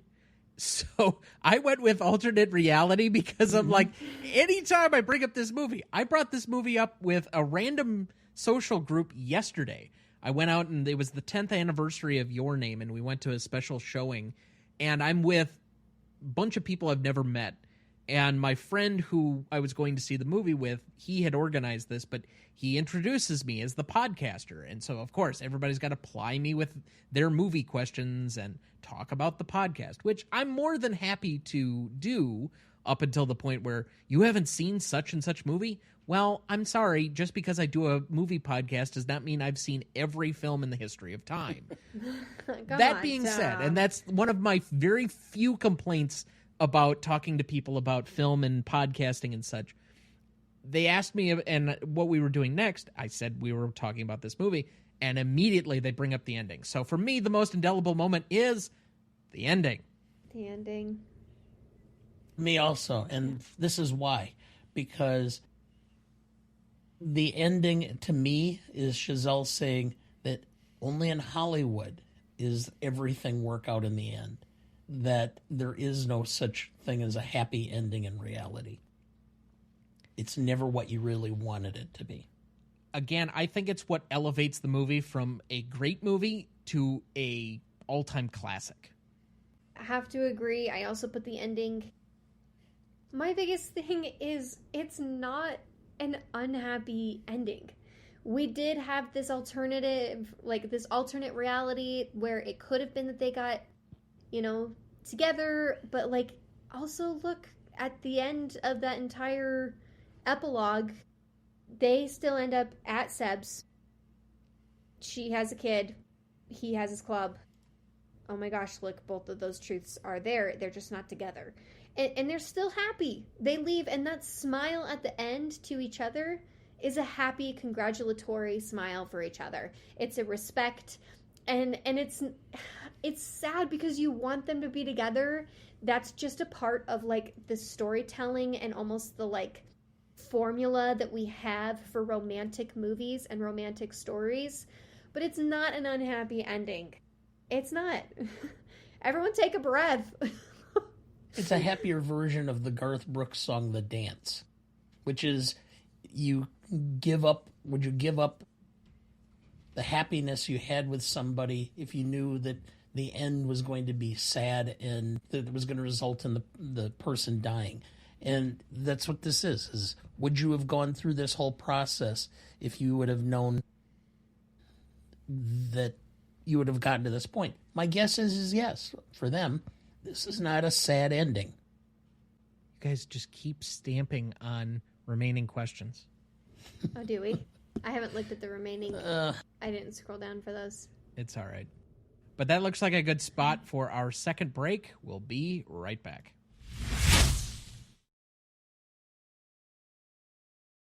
Before we jump back into the episode, and before we get to the Stanley Rubric in a minute, if you're ever curious about our Master Greatest Movies of All Time list that has every graded movie we've ever discussed on the show, there's a link in the episode description of every episode of this show, or you can go to RonnieDuncanStudios.com and find us the top entry on the Greatest Movie of All Time podcast show page. That has the grades we've done so far for all 294 movies we've graded, and we continue to add more each week. Make sure to check that out as we go and follow along. Dad, do we have anyone to remember this week? Yes. Nick Joseph, 60, English actor. Star Wars Episode 4, A New Hope. Doctor Who, and EastEnders. Reggie Bannister, 80, American actor. Phantasm, Bubba Ho-Tep, and Wishmaster. Cheryl Hall, 76, English actress, Doctor Who, EastEnders, The Bill. Mark Rydell, 97, American film director. On Golden Pond, The Rose, and The River.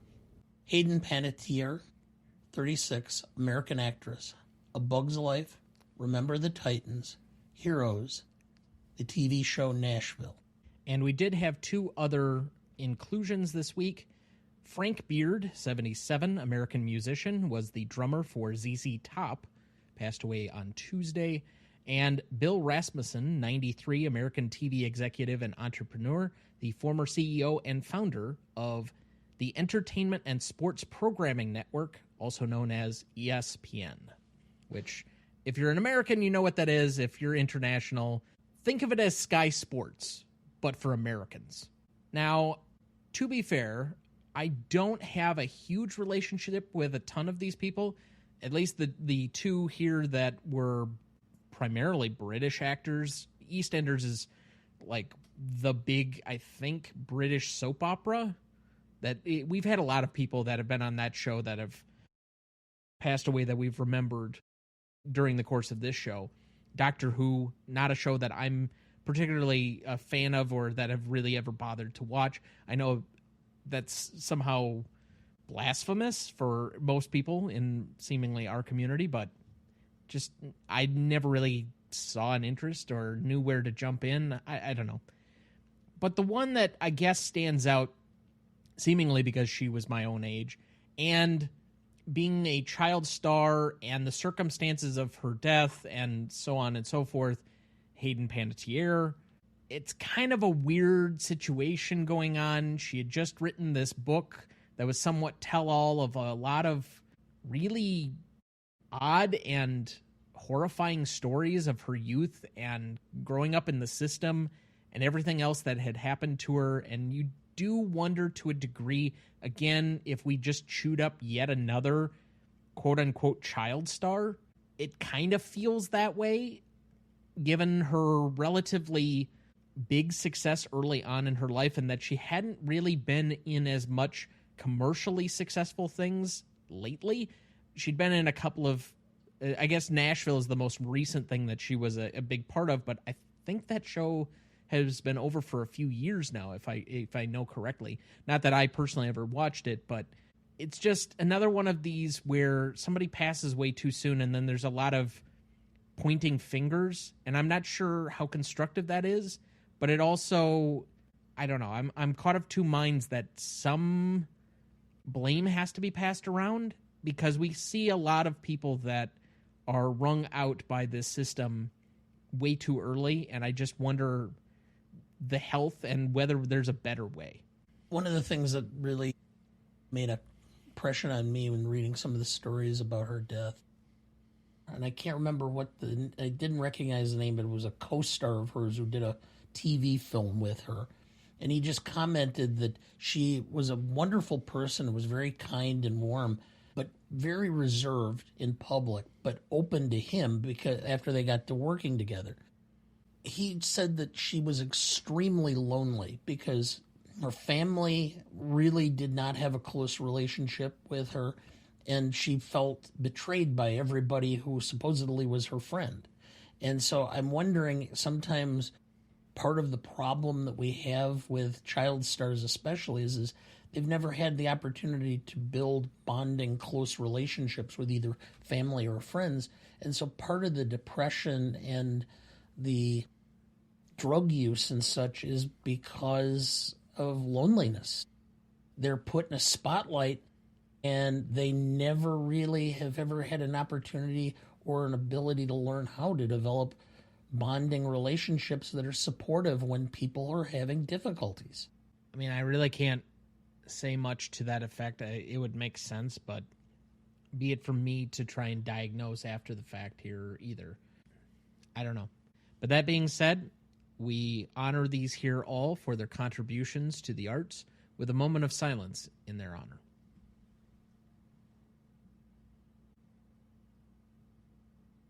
Thank you. Okay, let's move to best lines.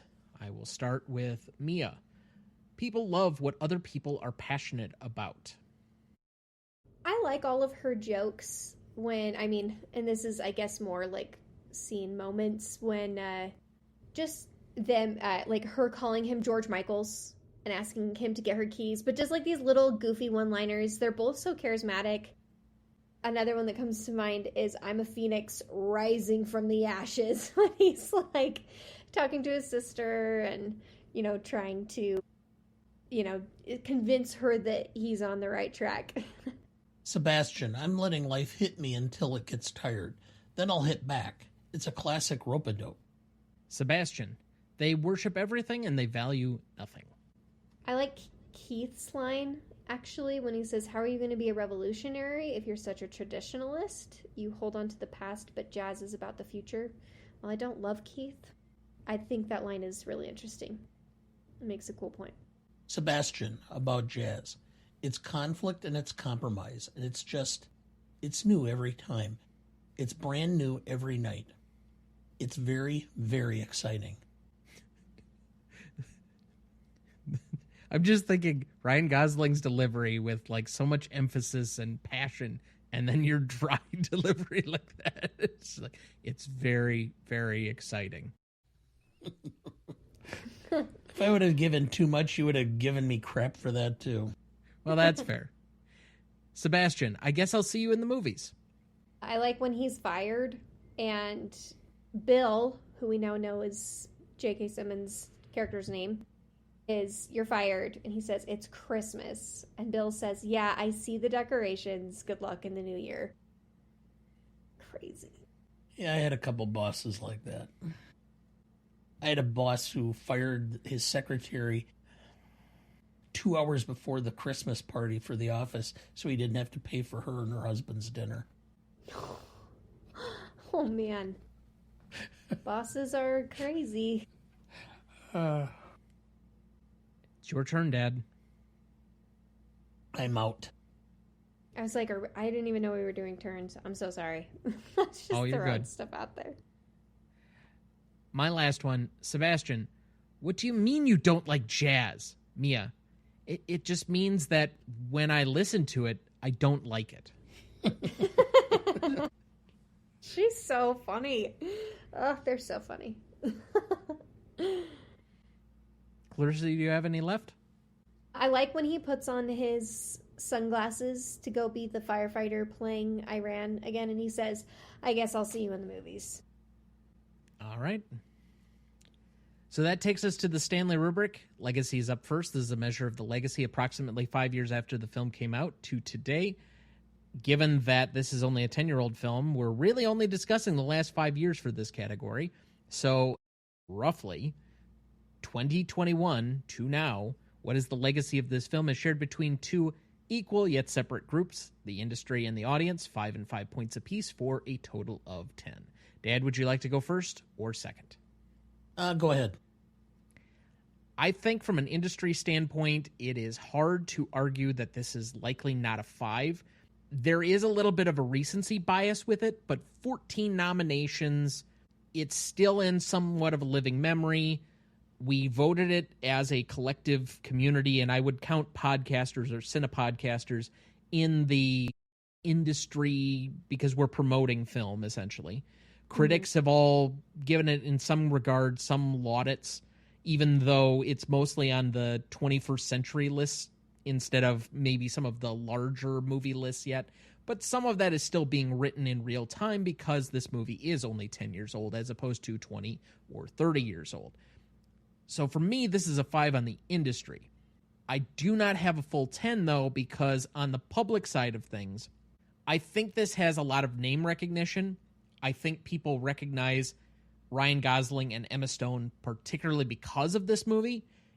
Emma Stone, while she had been in some big movies, Superbad, Easy A, and such before this, she did not become quite the household name, or for that matter, an industry icon until this movie.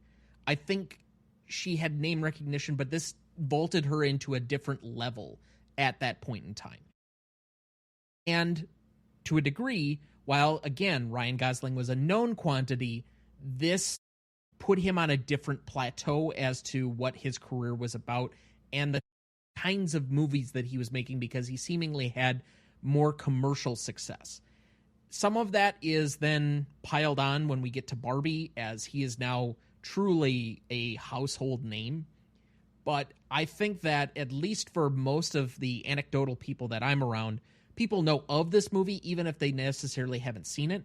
And it does cause a level of visceral reaction from people. People love this movie or they hate this movie for some reason or another. But does it have sheer universality that, like, everybody that I know has seen it? No, it's not quite on that level. So I can't give this a full 10. I'm going to go for the 4.5 because of the name recognition.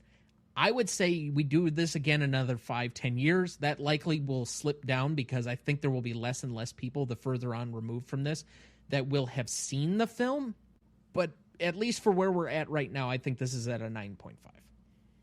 Legacy, the industry. You mentioned the Oscar nominations. That's impact and significance. That's not legacy necessarily. The problem I'm having is how to do this, because I agree with you that there was an impact on Stone and Gosling's career, and Giselle was able to do First Man and Babylon afterwards within that time frame. And pretty much with whatever budget he selected, because he got a ton of money to do Babylon. Now, yeah, a lot of people think he wasted it, but he had carte blanche to do that movie. But you and I saw it in theater and we enjoyed it. It needed to be trimmed. Yeah.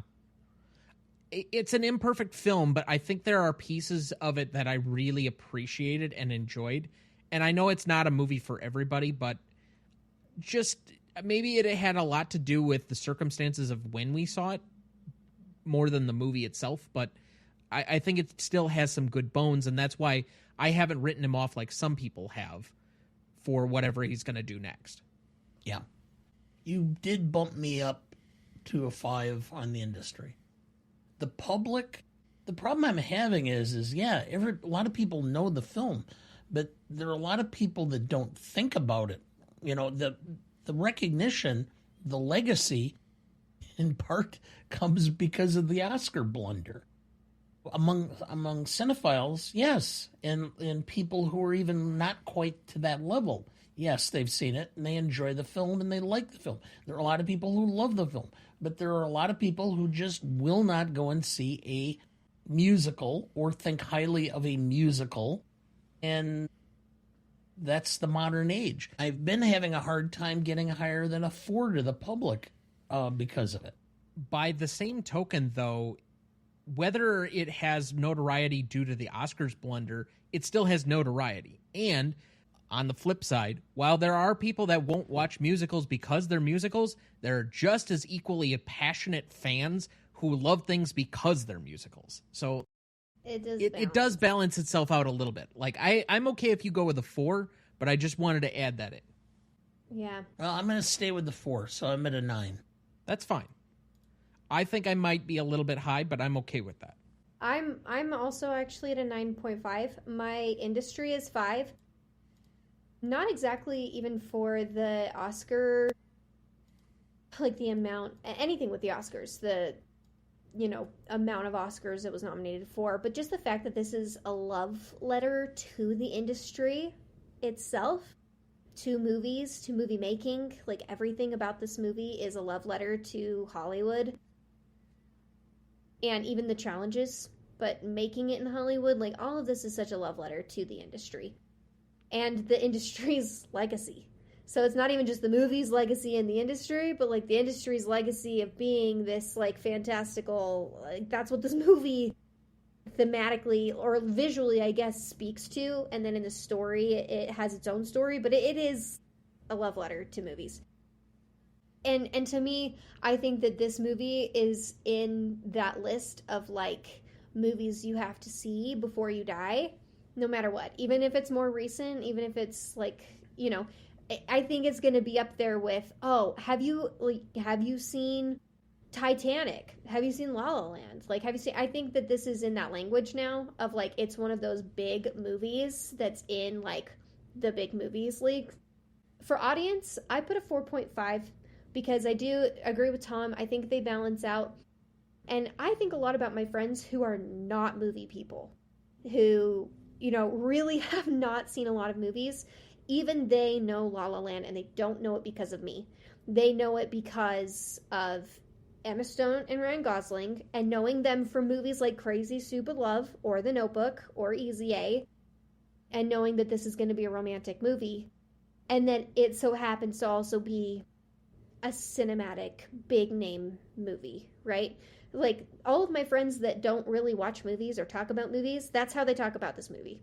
And so to me, I'm like, even the audience members where it's not exactly made for them, or like for people who, because I will say this is kind of a movie buff movie. Like, it's a movie for movie lovers. And it also is one that is for people who love romance and who love musicals. And like, it speaks to a lot of audiences, but even some of those audiences that don't know that they're in the like romantic movie audience, that's how they feel about it, at least from the people that I've talked to who talk about movies more casually. And so I'm like, if they are talking about this movie this way before I even mention that it's my favorite movie, then it's got to have at least that big of an impact of like, I know this movie. I know what this movie is. It's been talked about.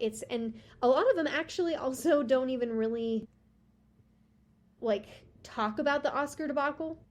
They'll be like, oh yeah, I think I remember that happening.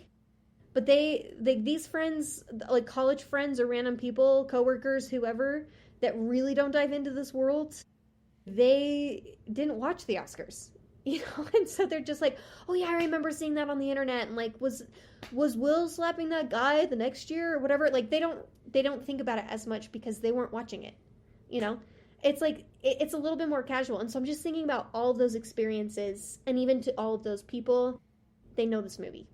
They know what it is. They've talked about it. It has a legacy. So I'm going to say a 9.5. So that's a 9.33 average between the three of us.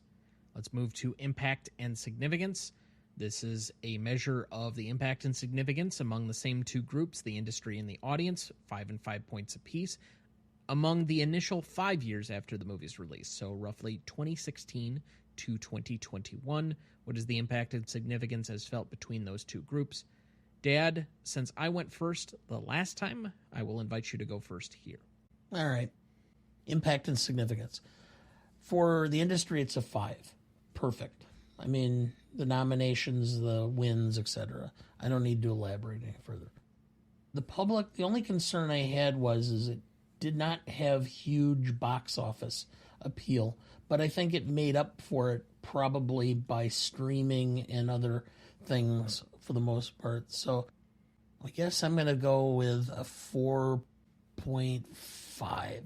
I was waffling between 4 and 4.5, but I don't think these type of movies were in the, the $500 million range until much later. So I'll go with the 4.5. So I'm at a 9.5 overall. I ended up at the exact same number. 5 on the industry, I don't need to spend any time on it. 14 nominations is a lot. I basically mentioned most of the stuff that I would mention for this in the first category, so we'll just move on from that. I also have a 4.5 here, but the reason that I have a 4.5, I feel like I need to explain more, because I've knocked movies down to about a 4 for finishing 17th in a given year, but I think at least people that are not cinema, like, historian or semi-historian kind of appealing to people forget how broad and deep 2016 was. We're talking the films that all finished ahead of it are basically all sequels or IP. We have Deadpool, we have Suicide Squad, we have Batman vs. Superman, Dawn of Justice, Fantastic Beasts and Where to Find Them, Zootopia, Finding Dory, Rogue One, Captain America Civil War, Moana, Sing, The Mermaid, X-Men Apocalypse, Kung Fu Panda 3. This finished just behind all of those, most of which are either aimed at comic book fans or kids. And we have a Star Wars movie. This film made almost $500 million as an original property in an era when we complained at the top of the episode why we didn't see it in theaters. This movie wasn't showing in Rapids or in very small communities until much later in the process. And by that point, going out to see it wasn't like a big thing per se. Whereas the rest of all these movies, these giant Disney movies, whether that's Captain America or the Jungle Book real-life remake or Batman whatever, all of the rest of these are different. So when I say it finishes 17th, I'm not going to knock it down because its lack of availability, and it still made a hell of a ton of money for what it was. So I'm at a 4.5. I finish at the 9.5 here to mirror your score. Mine is also a 9.5. Industry, exact same reasons. And audience, I honestly just want to say the exact same reasons as I said for Legacy. Is like the 0.5 really is just there for those people who it might not have like changed their lives seeing it, but they did see it, or they do know about it. You know, it might not be something, and I guess this would go to Rewatchability, which we'll score later, but like, and it might not be something they put back on, but it still was something significant that they've seen, and they would say, oh yeah, La La Land, that's an ambitious movie. Even if they don't like the story, it's still undeniably an ambitious and significant movie.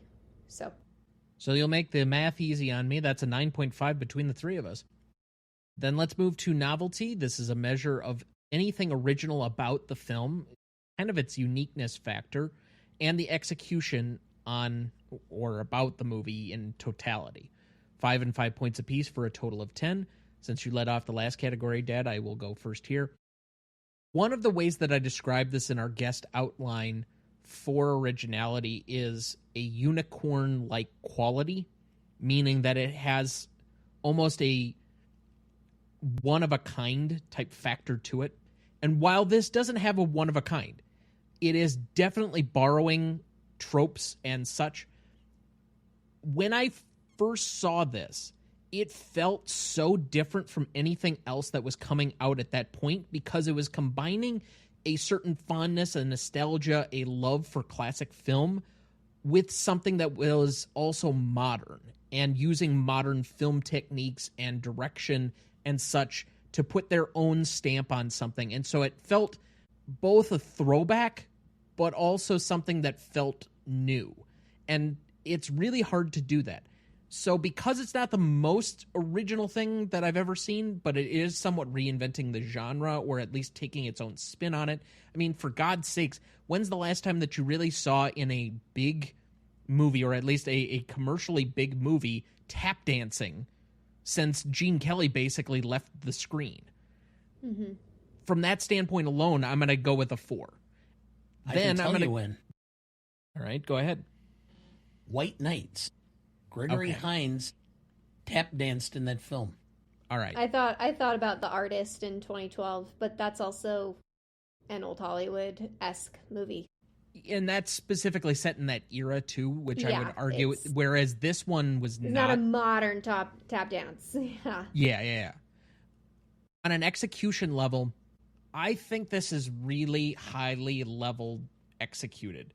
We've talked about and we rewarded the cinematography, the choreography, the direction, the acting, and the music in our nominations for the 3 primary categories. To me, that stands out as a high-level executed film.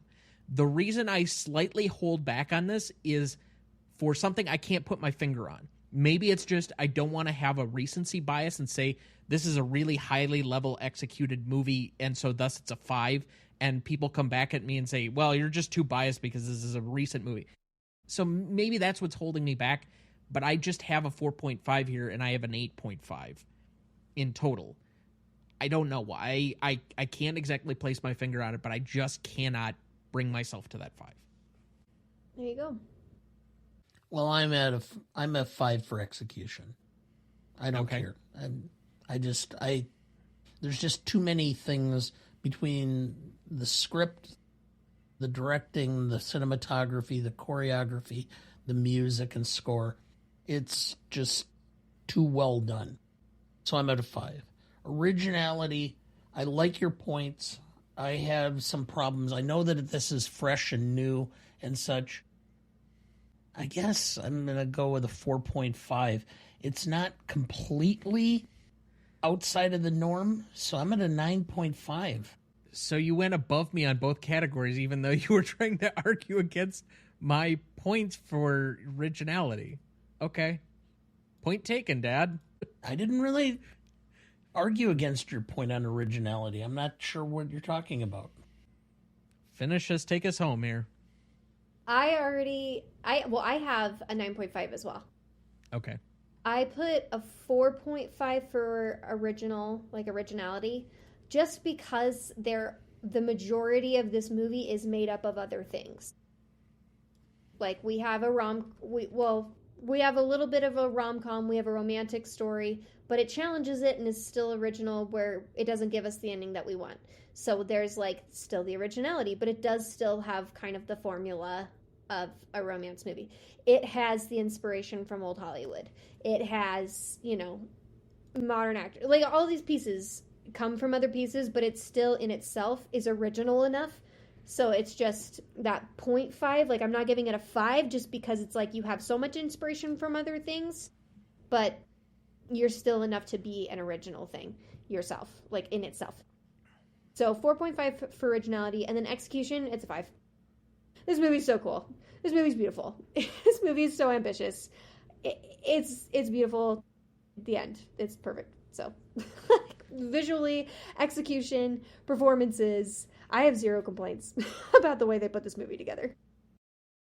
Now, I would say, or I might argue that, especially on an originality point, this feels, because of the level of homage and how many things Chazelle is borrowing from to put this together, and it feels like his version of a Frankenstein, but to me, this is his version of Pulp Fiction. It's a completely different genre, but it's borrowing so many things from so many various different places to put it together that it feels like Tarantino putting together Pulp Fiction, where he's borrowing from 70 or 80 different films, and he likes one thing here and he likes one thing here, and he just keeps borrowing the amount of things. That has currently a 9 novelty score, and comparatively right now where we're sitting, this is going to have a 9.17. So for anybody that complains about me not trying to be objective or whatever in trying to place this down, just maybe make that comparison, because I was at an 8.5. I tried to put it slightly under Pulp Fiction, and I was outvoted. Let's move to classicness. This is a category that lives in all sorts of nuance because it's about how well something has aged or not. The more recent the movie, the harder it is usually for this category, because there is not the amount of time where we get to really grow and develop and have space from a movie to really give it full perspective. I think often with more recent films, we kind of stay very close to the median point, which in this case, for this category, we start at a 6 median because it's usually easier to take points off than it is to necessarily add them on. But because of that, and because this category lives in the gray, we turn to our graying senior nuance correspondent, Dana. Yeah, well, I'm past graying, I'm at white, as I've repeatedly said. You are very white. Yeah. This is the category that just threw me. Other than John Legend, it's a pretty white, cast. All right. There was comments and there was a lot of criticism about cultural usurping because of the jazz aspect of the film. I understand that Giselle is a big jazz guy, so I give it a pass for that. There's nothing that's horrible about the film. There was comments that were made in some avenues about Gosling being kind of the white knight, that he has to protect the woman and he's the one.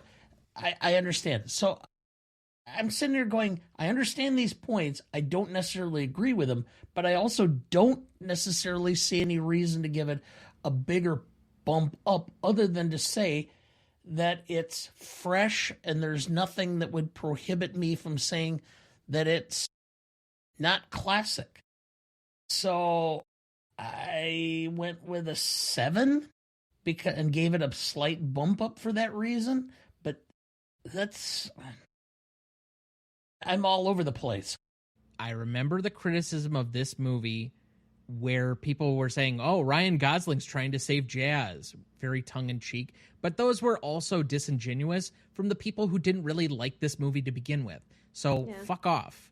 I don't take your argument seriously because he doesn't save jazz and he never says he's going to save jazz in the entire movie. So cut it out. It's stupid. The other part of this, or the other argument that you made that this is a lily white film, there's like 10 people in the cast. And one of them is black, and another one, at least like one of her roommates, is Hispanic, and I think another one's Asian. His sister's fiance is also black. Everyone who plays jazz in every scene is black. Yeah, I don't even buy that one, and I certainly don't buy the white knight, white savior man coming to save, because he doesn't really save the day. He's just really supportive, which is ultimately what you want from men. Like, what? It's stupid. None of that makes any sense to me. So all of that is to say, I have 0 points off for this film. So that would at minimum put it at a 6. But I can't give it my normal points up because it just hasn't aged enough for me to start awarding timelessness, which we usually start at about 25 years. So this movie is 15 years away from me being able to give those points up. The only area where I can really add or subtract any major points is, and I've given this often during this category, universal themes, which I think is why the movie appreciates as well as it is I think when you're talking about ambition and youth and the relationships you make and the struggles you do when you're trying to break in, all of these different things are going to remain very similar from now to 30 years from now, because we know that they lasted at least from the 50s, which is a lot of the movies that he's kind of borrowing from or homaging toward, to now. So if we have that over the last 70 some years, I'm sure we'll have it again in another 30. But it just hasn't aged well enough to be able to give like the full points of a true classicness yet. So I am equally at a 7. I gave it a 10 because I looked at it mathematically like that, of like, oh, okay, look at all these pieces that Damien Chazelle put together from things that have been timeless, that are timeless, that will be timeless, that continue, you know. He used all of those. Great. I know that they're timeless. This movie, and like I said, for like all of the other things, the legacy, the novelty, all of these things, to me, it's already a classic in films, like in this list of films, and this, you know, we talked about earlier, one of the facts being that in the readers' choices of best movies of the 21st century, people have already voted that at least in this century so far, it's in the best 100. And so it's like, to even have said that and compare it to other things and put it so high up in that list, to me, I'm like, it's going to live on. It's going to continue. And also, maybe I'm just kind of a grouch, but if Annie Hall can be considered a classic, quote unquote, this can be considered more of a classic. And maybe I dump on Annie Hall any chance I get. But everyone, like, so many people consider that movie a classic. That movie is garbage. But I don't. But I'm like, if everyone considers that movie to be a classic, La La Land is way better than that movie. And it has so much more going for it, personally. Why not? And I'm, you know, sure, we're doing this in a time frame that is like, I can't see the future, I don't know. But kind of like Tom and I were saying, I feel like it's politically pretty balanced. It doesn't make any huge points that would make it super timed. I mean, there are even things now where it's like, the only things that I feel like would make this movie obviously 2016 would be like the model of her car and her phone. everything else kind of feels like it has a timelessness to it, of like it just exists in this time because it is thematically relevant to a human experience, to passion, to adventure, to dreaming, to loving, to having hardships. Like thematically it falls into things that are just a part of the human experience, and it's cute and pretty, just like a lot of those old Hollywood movies. So I think it's classic, so I gave it a 10. So that is an 8 average between the three of us. Moving on to rewatchability. This is a subjective measure of how rewatchable you think the film is. If we were to take a more objective opportunity, like I traditionally have done over the past few seasons, and also trying to take into the factor of the people who have actually seen it, how likely are they to rewatch it? I think this is a very popular movie with people who have actually seen it. I think this is broadly pleasing, with the exception of the ending, apparently. But knowing that there are people that have seen it and have their criticisms or have their issues with it, I'm going to give it a relatively high score, but obviously it has some ticks down as a result of that. So I'm going to say this is at an 8. For me, I'm at a 7. Yes, I'll rewatch it, but if I'm going to watch a musical, I'm still going to watch Singing in the Rain before I'll watch this. Because I grew up watching Singing in the Rain, and it's always going to hold a special place, and I'm old and getting more nostalgic as I get older. So I guess that's all I'm going to say. It strikes a chord with me, but there are other musicals that strike a bigger chord with me, and so I think 7's in my rewatchability range on a regular basis, but I'm not going to go any higher than that. Is it a D? Maybe What? an A flat? The chord. Which Yeah. one? F sharp. F sharp. Wow. Yes. If I remember the fingering, that's all 3 levers on the trumpet. It's a really rare note. And the reason I mention that is for a reason from a piece I saw on TikTok. Where are you going? No, Don Henley's The Boys of Summer. He originally did it in F, and then he said it isn't right. So they manufactured a way to elevate it up to an F sharp for the refrain. Ah. Okay. I gave this a 9. And I'm shocked I even gave a whole point to every other, like, to the audience that I was talking about earlier, of like a casual movie viewer, because to me, it's a 10. I already admitted I saw this 9 times in theaters. I watched this at least 3 times a year. I almost got a tattoo of this movie. I love it so much. So to me, it's a 10, but I have to take into account that, like, there aren't a lot of people who rewatch this movie. They're happy that they have seen it.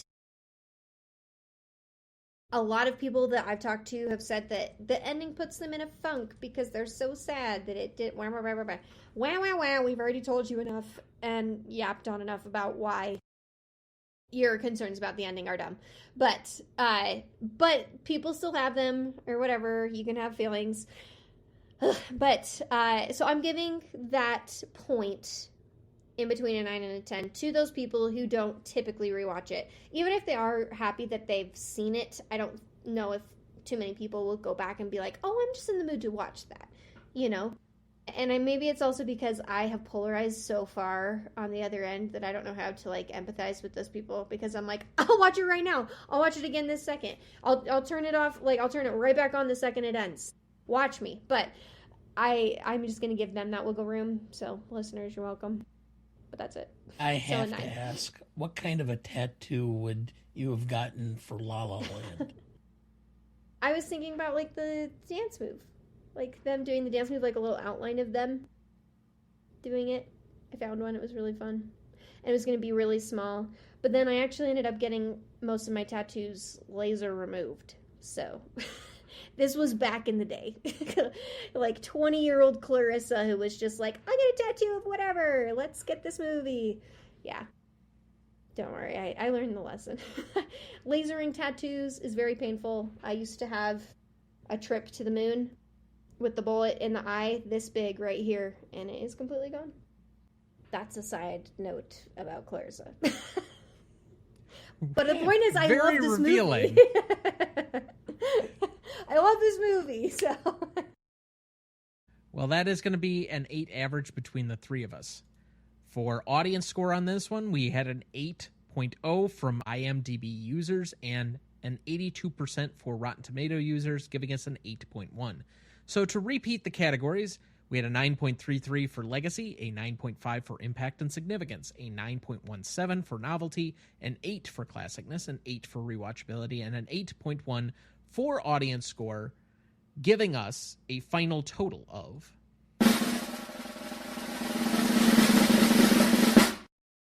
52.1, and currently placing it on our list at number 38, one behind Toy Story 3, 2 behind The Wizard of Oz, and 1 ahead of Apocalypse Now, and 2 ahead of 7. Wow. It's crazy placement. There's a lot of juxtaposition going on in that order right there, but it's fun. The 30s of this list is quite odd. Sunset Boulevard, Return of the Jedi, A Few Good Men, Goodfellas, Taxi Driver, Groundhog Day, The Wizard of Oz, Toy Story 3, La La Land, Apocalypse Now, and 7. Wild. All over the map there, but great movies. That's really the only common through line. But as usual, if you have any commentary for us, good, bad, or otherwise, you can write us at greatestaltimemoviepodcast@gmail.com. You can find us on any of our socials at gmotepodcast, or you can write us on the website ronnieduncanstudios.com/gmotepodcast. That's Ronnie with a Y, not an I-E, because I screwed up when I did the original address. Yeah. You're welcome, America. Moving on. Remaining questions for this one. How long is Seb's open? And by I mean Seb's, I mean the club. How many times is she going to show up? Because the more often that a celeb shows up, the longer the club's going to stay open. The thing is, she goes into the club and not a single person like turns head or notices that she's there. Yeah. Which I find difficult to believe. It is Los Angeles. Yeah, it's in Los Angeles. They see stars all the time. Yeah, yes and no. Okay. I said forever. Maybe because I just want him to be happy. But I also think there's very much, like, even if it's not going for the jazz, people really love, like, a swanky prohibition feel underground club. And it's like dark, it's moody, it's got cool music. So even if it's not like you come here because you like jazz, you know, or we're successful because of jazz, it's like it's still just a nice environment and it's in a city. I'm like, I don't know, I think that club does well. Personally, it's a club I would visit. That being said, most of the clubs or bars I'd visit are not ones that are ordinarily successful. So it's really hard on the economics. Like, the margins are really slim on clubs and on bars. And if you're not doing all of the dotting of I's and crossing of T's to make it work, I don't know. It's a risk. So I have to feel like, first off, the place he idolizes that got turned into a tapas place, like, they went out for a reason. Now, was it a location issue? Was it something else? You never know. So there's a whole lot of factors going into this. I would say the economics and the randomness and all the other factors that could be that this is possibly something that only lasts a few years, but it also could become an institution. You never know. Well, this is the trick, which is places like this become the personality of the owner. And when these places eventually die, it's because the owner retires or sells or dies. That's a good point. So, and he's very personable. And so if he lets that person or his personality bleed through into his relationship with his customers, I think he would be successful. Is he personable? I think so. Well, At what point do like, we see him being like truly charismatic? He has this weird relationship with Keith. We don't see him have really any friends. His sister has to come in and like chide him. He has one real relationship during the course of the film. What evidence do we have that he's like some sort of charismatic, likable guy? What I will say, or what I will give you is he's a very passionate guy, which I think the film emphasizes a lot. And so thus his passion may rub off because it's the purpose of what he's doing. But outside of that, I have no other evidence that like personable is kind of a weird phrasing for me. Well, he, by personable, he can come across as being personable. I mean, after all, look at the family in which you grew up, which is, there's a strong differentiation between, presentation and reality. Superficial. Ah, okay. I was wondering where the hell you were going with that one, but all right.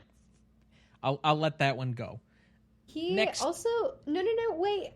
I have a point. He also gets up and he plays the piano at the jazz club, and everyone's dancing, like at the part where it's like one of the famous camera movements that Damien Chazelle is doing, where they like are tapping his shoulders. He's moving from Seb playing the piano in the Lighthouse Cafe to Mia dancing, back to him playing on the piano, back to her dancing, like during the whole summer montage.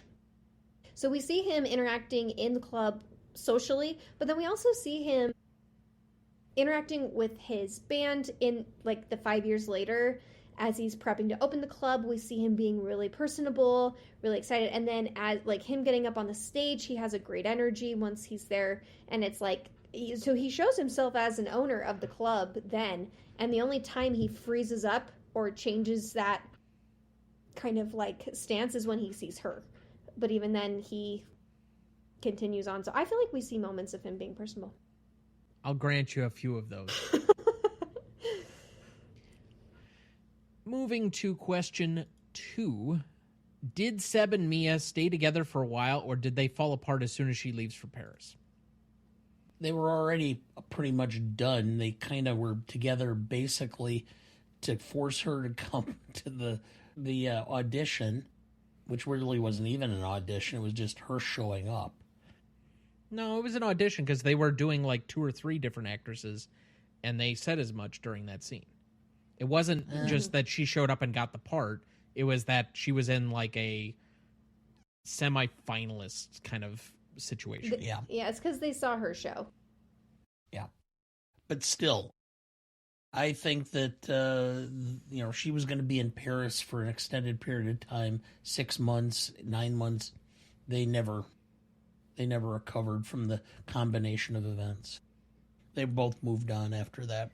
Well, and he'd already signed on the dotted line. I'm thinking he was probably on the road. So even during the point where she's prepping to go for the shoot, because they said it was only like a 3-month shoot in Paris, but there's like a 6-month pre-rehearsal or whatever for them to all do this. She's going to be like really inundated with amount of stuff that they're both going to be busy with things. It takes him a while probably to get out from under the contract for the band. And so they're both doing different things. There's at least a few open questions on probably some Reddit threads as to when did things fall apart? Did he like go to Paris and then it fell apart? And so I would guess that you're probably right. If in my version of events, they probably just got busy and it just naturally kind of drifted apart, because that's kind of how the movie leads you along. But I don't have anything otherwise to say differently, I guess, either. I feel like it's actually a pretty solid cut ending for them when they're in Griffith Park. And they're looking up at the observatory, because they even say, she says, "What are you going to do now?" Which doesn't even like imply, but like says she's not going to be a part of his life going forward. It's like, what are you doing next? I'm going to do this. You're going to do that. And he says, "I'm going to stay and open up my club." So he doesn't even say, I'm going to go on the road, I have to finish this. He just says, I'm going to stay and open my club. And he says, I'm so excited for you. And that's when she says, I'm always going to love you. Not, I love you. It's, I'm always going to love you. That's pretty, to me, like, the conversation feels super cut and dry, just as, like, a closure to a relationship. And she had already gone home. She'd already moved out. Like, they were living together. So she moved out. They were separated. They were already kind of done. They had this moment that wasn't really him taking her to the audition. I don't take as anything romantic. I take as a respect and love for her and who she is and what she wants to do and believing in her outside of their relationship. Because he even says when he answers the phone, no, she's not here anymore. Not anymore. Like, she doesn't live here. And then he says, it's an audition. And then he goes and he gets her. And to me, I'm like, I see that as they've shifted out of the romantic part of their life. They're now friends who respect each other and have love for each other. He takes her to this audition and they have closure at the park. And bye-bye. So I think they're already broken up. They're done. You made some really good points. Question 3. Did each of them make the right choice? You can't make that determination in the moment. It takes longevity and reflection. I've often said that a great film, if you could write the script correctly, would be the reverse of A Wonderful Life, which is a guy is on his deathbed and he gets sudden awareness and can visualize his life and see what impact his life had on others retrospectively, things that happened that he did because of character or his honesty or his integrity altered other people's lives, and that in and of itself gives you the quietness and the ability to face death, to know that you ultimately had some great impact that you never even realized on humanity.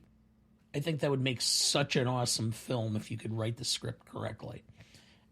That's what you have to have. You can't answer this question until you have that respect or that reflection. I disagree. I think you can answer whichever way you want. It's a very subjective question. Do you want to chase the success or do you want to chase the relationship? Ultimately, I guess success might be a little narrow of a word or a term to define it. I guess for her, it's some level of success. I'm not sure that we would necessarily define him opening his club. He achieves his dream, but at least in a commercialized success of what we normally think of, it's not quite on the same level. But that being said, they both wanted to pursue a very specific goal. And for her, and kind of going back to Clarissa's last point, she moves out because he's no longer supporting her specific endeavors, and she can't take the rejection and the pain and all of the other things from chasing the dream.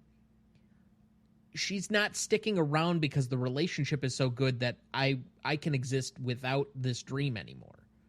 And so from that standpoint, I don't even think it was really a choice that either of them was going to make, except that in the alternate reality, they're kind of looking at this as, well, if I had wanted other things. But they didn't. And that therefore it's not, again, much of a choice. It's like, I got what I wanted from my life. It could have been different, but this is what I wanted.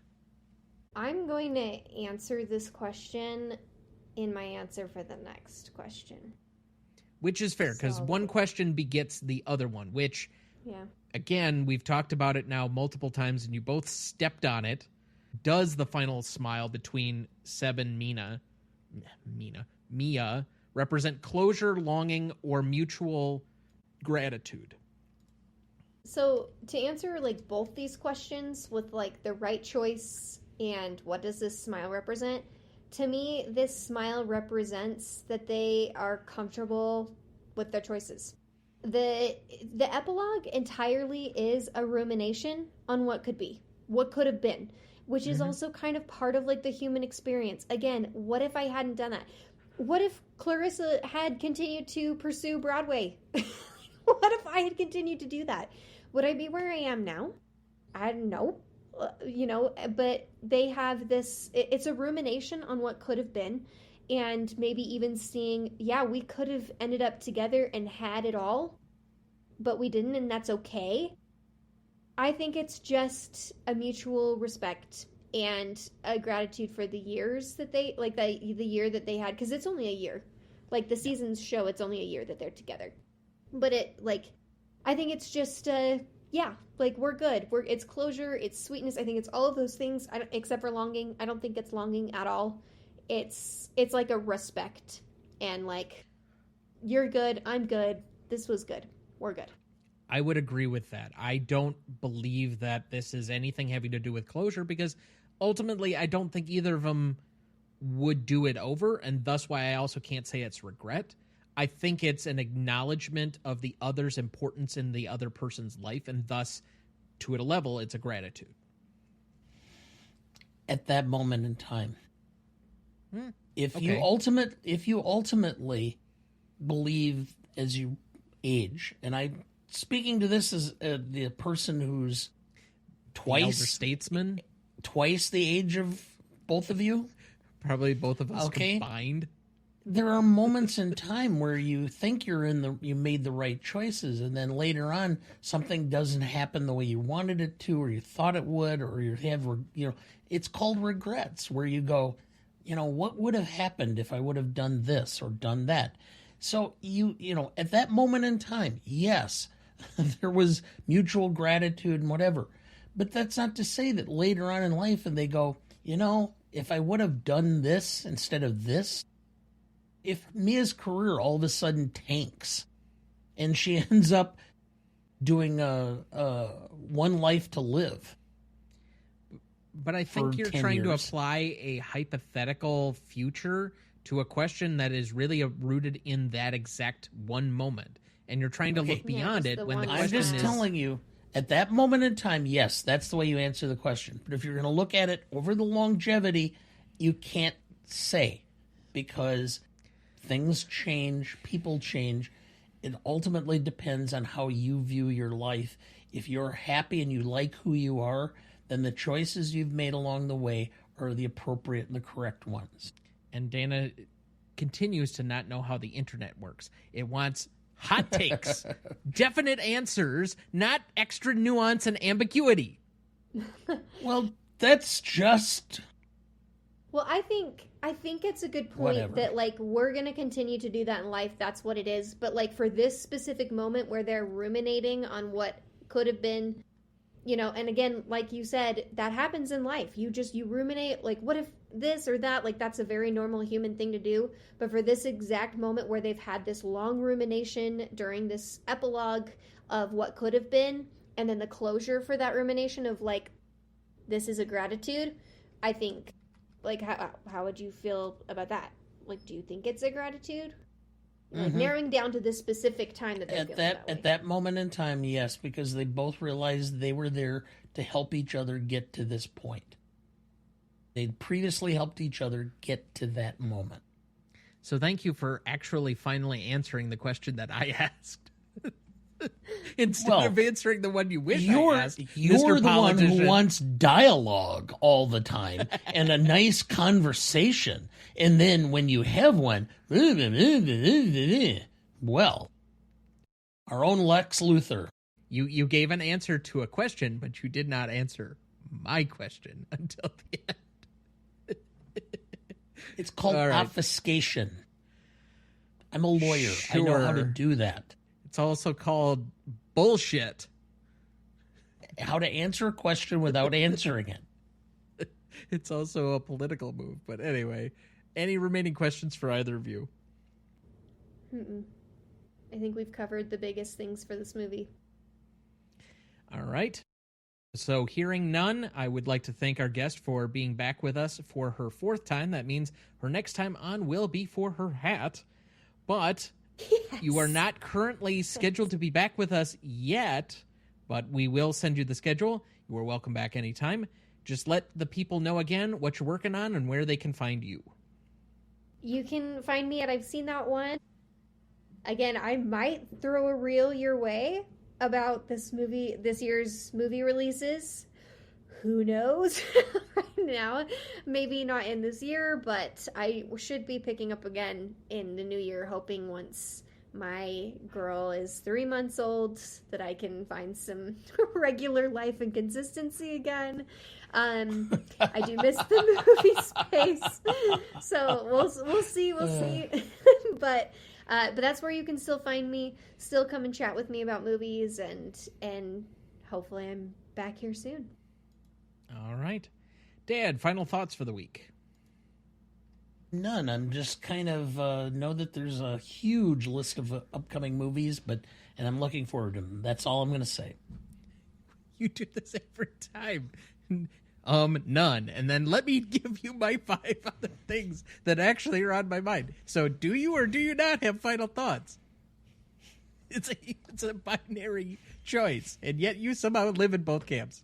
Whatever. Anyway, final thoughts for me. I gave some recommendations on the episode that just came out for First Watch Rewatch. Nobody really needs me to recommend Ted Lasso, but season 4, it's still trying to find its footing, but being with some of those characters is like a warm blanket, so I can't complain too much. Yeah. As far as anything else that I would like to quickly recommend, we got Reacher Season 4 currently debuting, and I haven't gotten to Lanterns yet, but I'm sure I will. But Reacher is a good show for the most part. It has a good central character. Alan Ritchson is perfect for that casting, and there are rumors that he may be the next Batman, yet again, because those rumors have been circulated a lot. And I don't think he would necessarily be bad in the role. I think he could do comedic. I like him as a person, as an actor, etc. So, I don't know.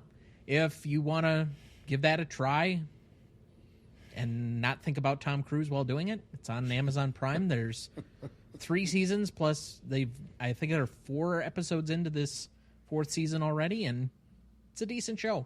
It's at least some mindless entertainment for the most part. But that is going to do it for us this week. Thank you for listening. I do wish we could chat longer, but I'm having an old friend for dinner. Next week, for our 328th episode, we discuss Arrival from 2016, celebrating its 10th anniversary. Directed by Denis Villeneuve, written by Eric Heiserer, cinematography by Bradford Young, music by Johan Johansson, editing by Joe Walker, starring Amy Adams, Jeremy Renner, Forrest Whitaker, and Michael Stuhlbarg. You won't want to miss that one, so watch ahead of the show by searching the Real Good app to find where it's streaming for you. It's REELGOOD. Please like, follow, rate, and review, or whatever on whichever platform you have so that more can join in our fun. You can also email the show at RonnieDuncanStudios.com or at GreatestAllTimeMoviePodcast@gmail.com, or find us on YouTube, Instagram, Twitter, Letterboxd, Blue Sky, Threads, or TikTok at the handle @GMoPodcast. The Greatest Movie of All Time is a production of Ronnie Duncan Studios. Our show is mixed, edited, and written by Thomas Duncan. Our music is thanks to Purple Planet Music. Our distributor is Captivate FM. Our technical provider is Riverside FM.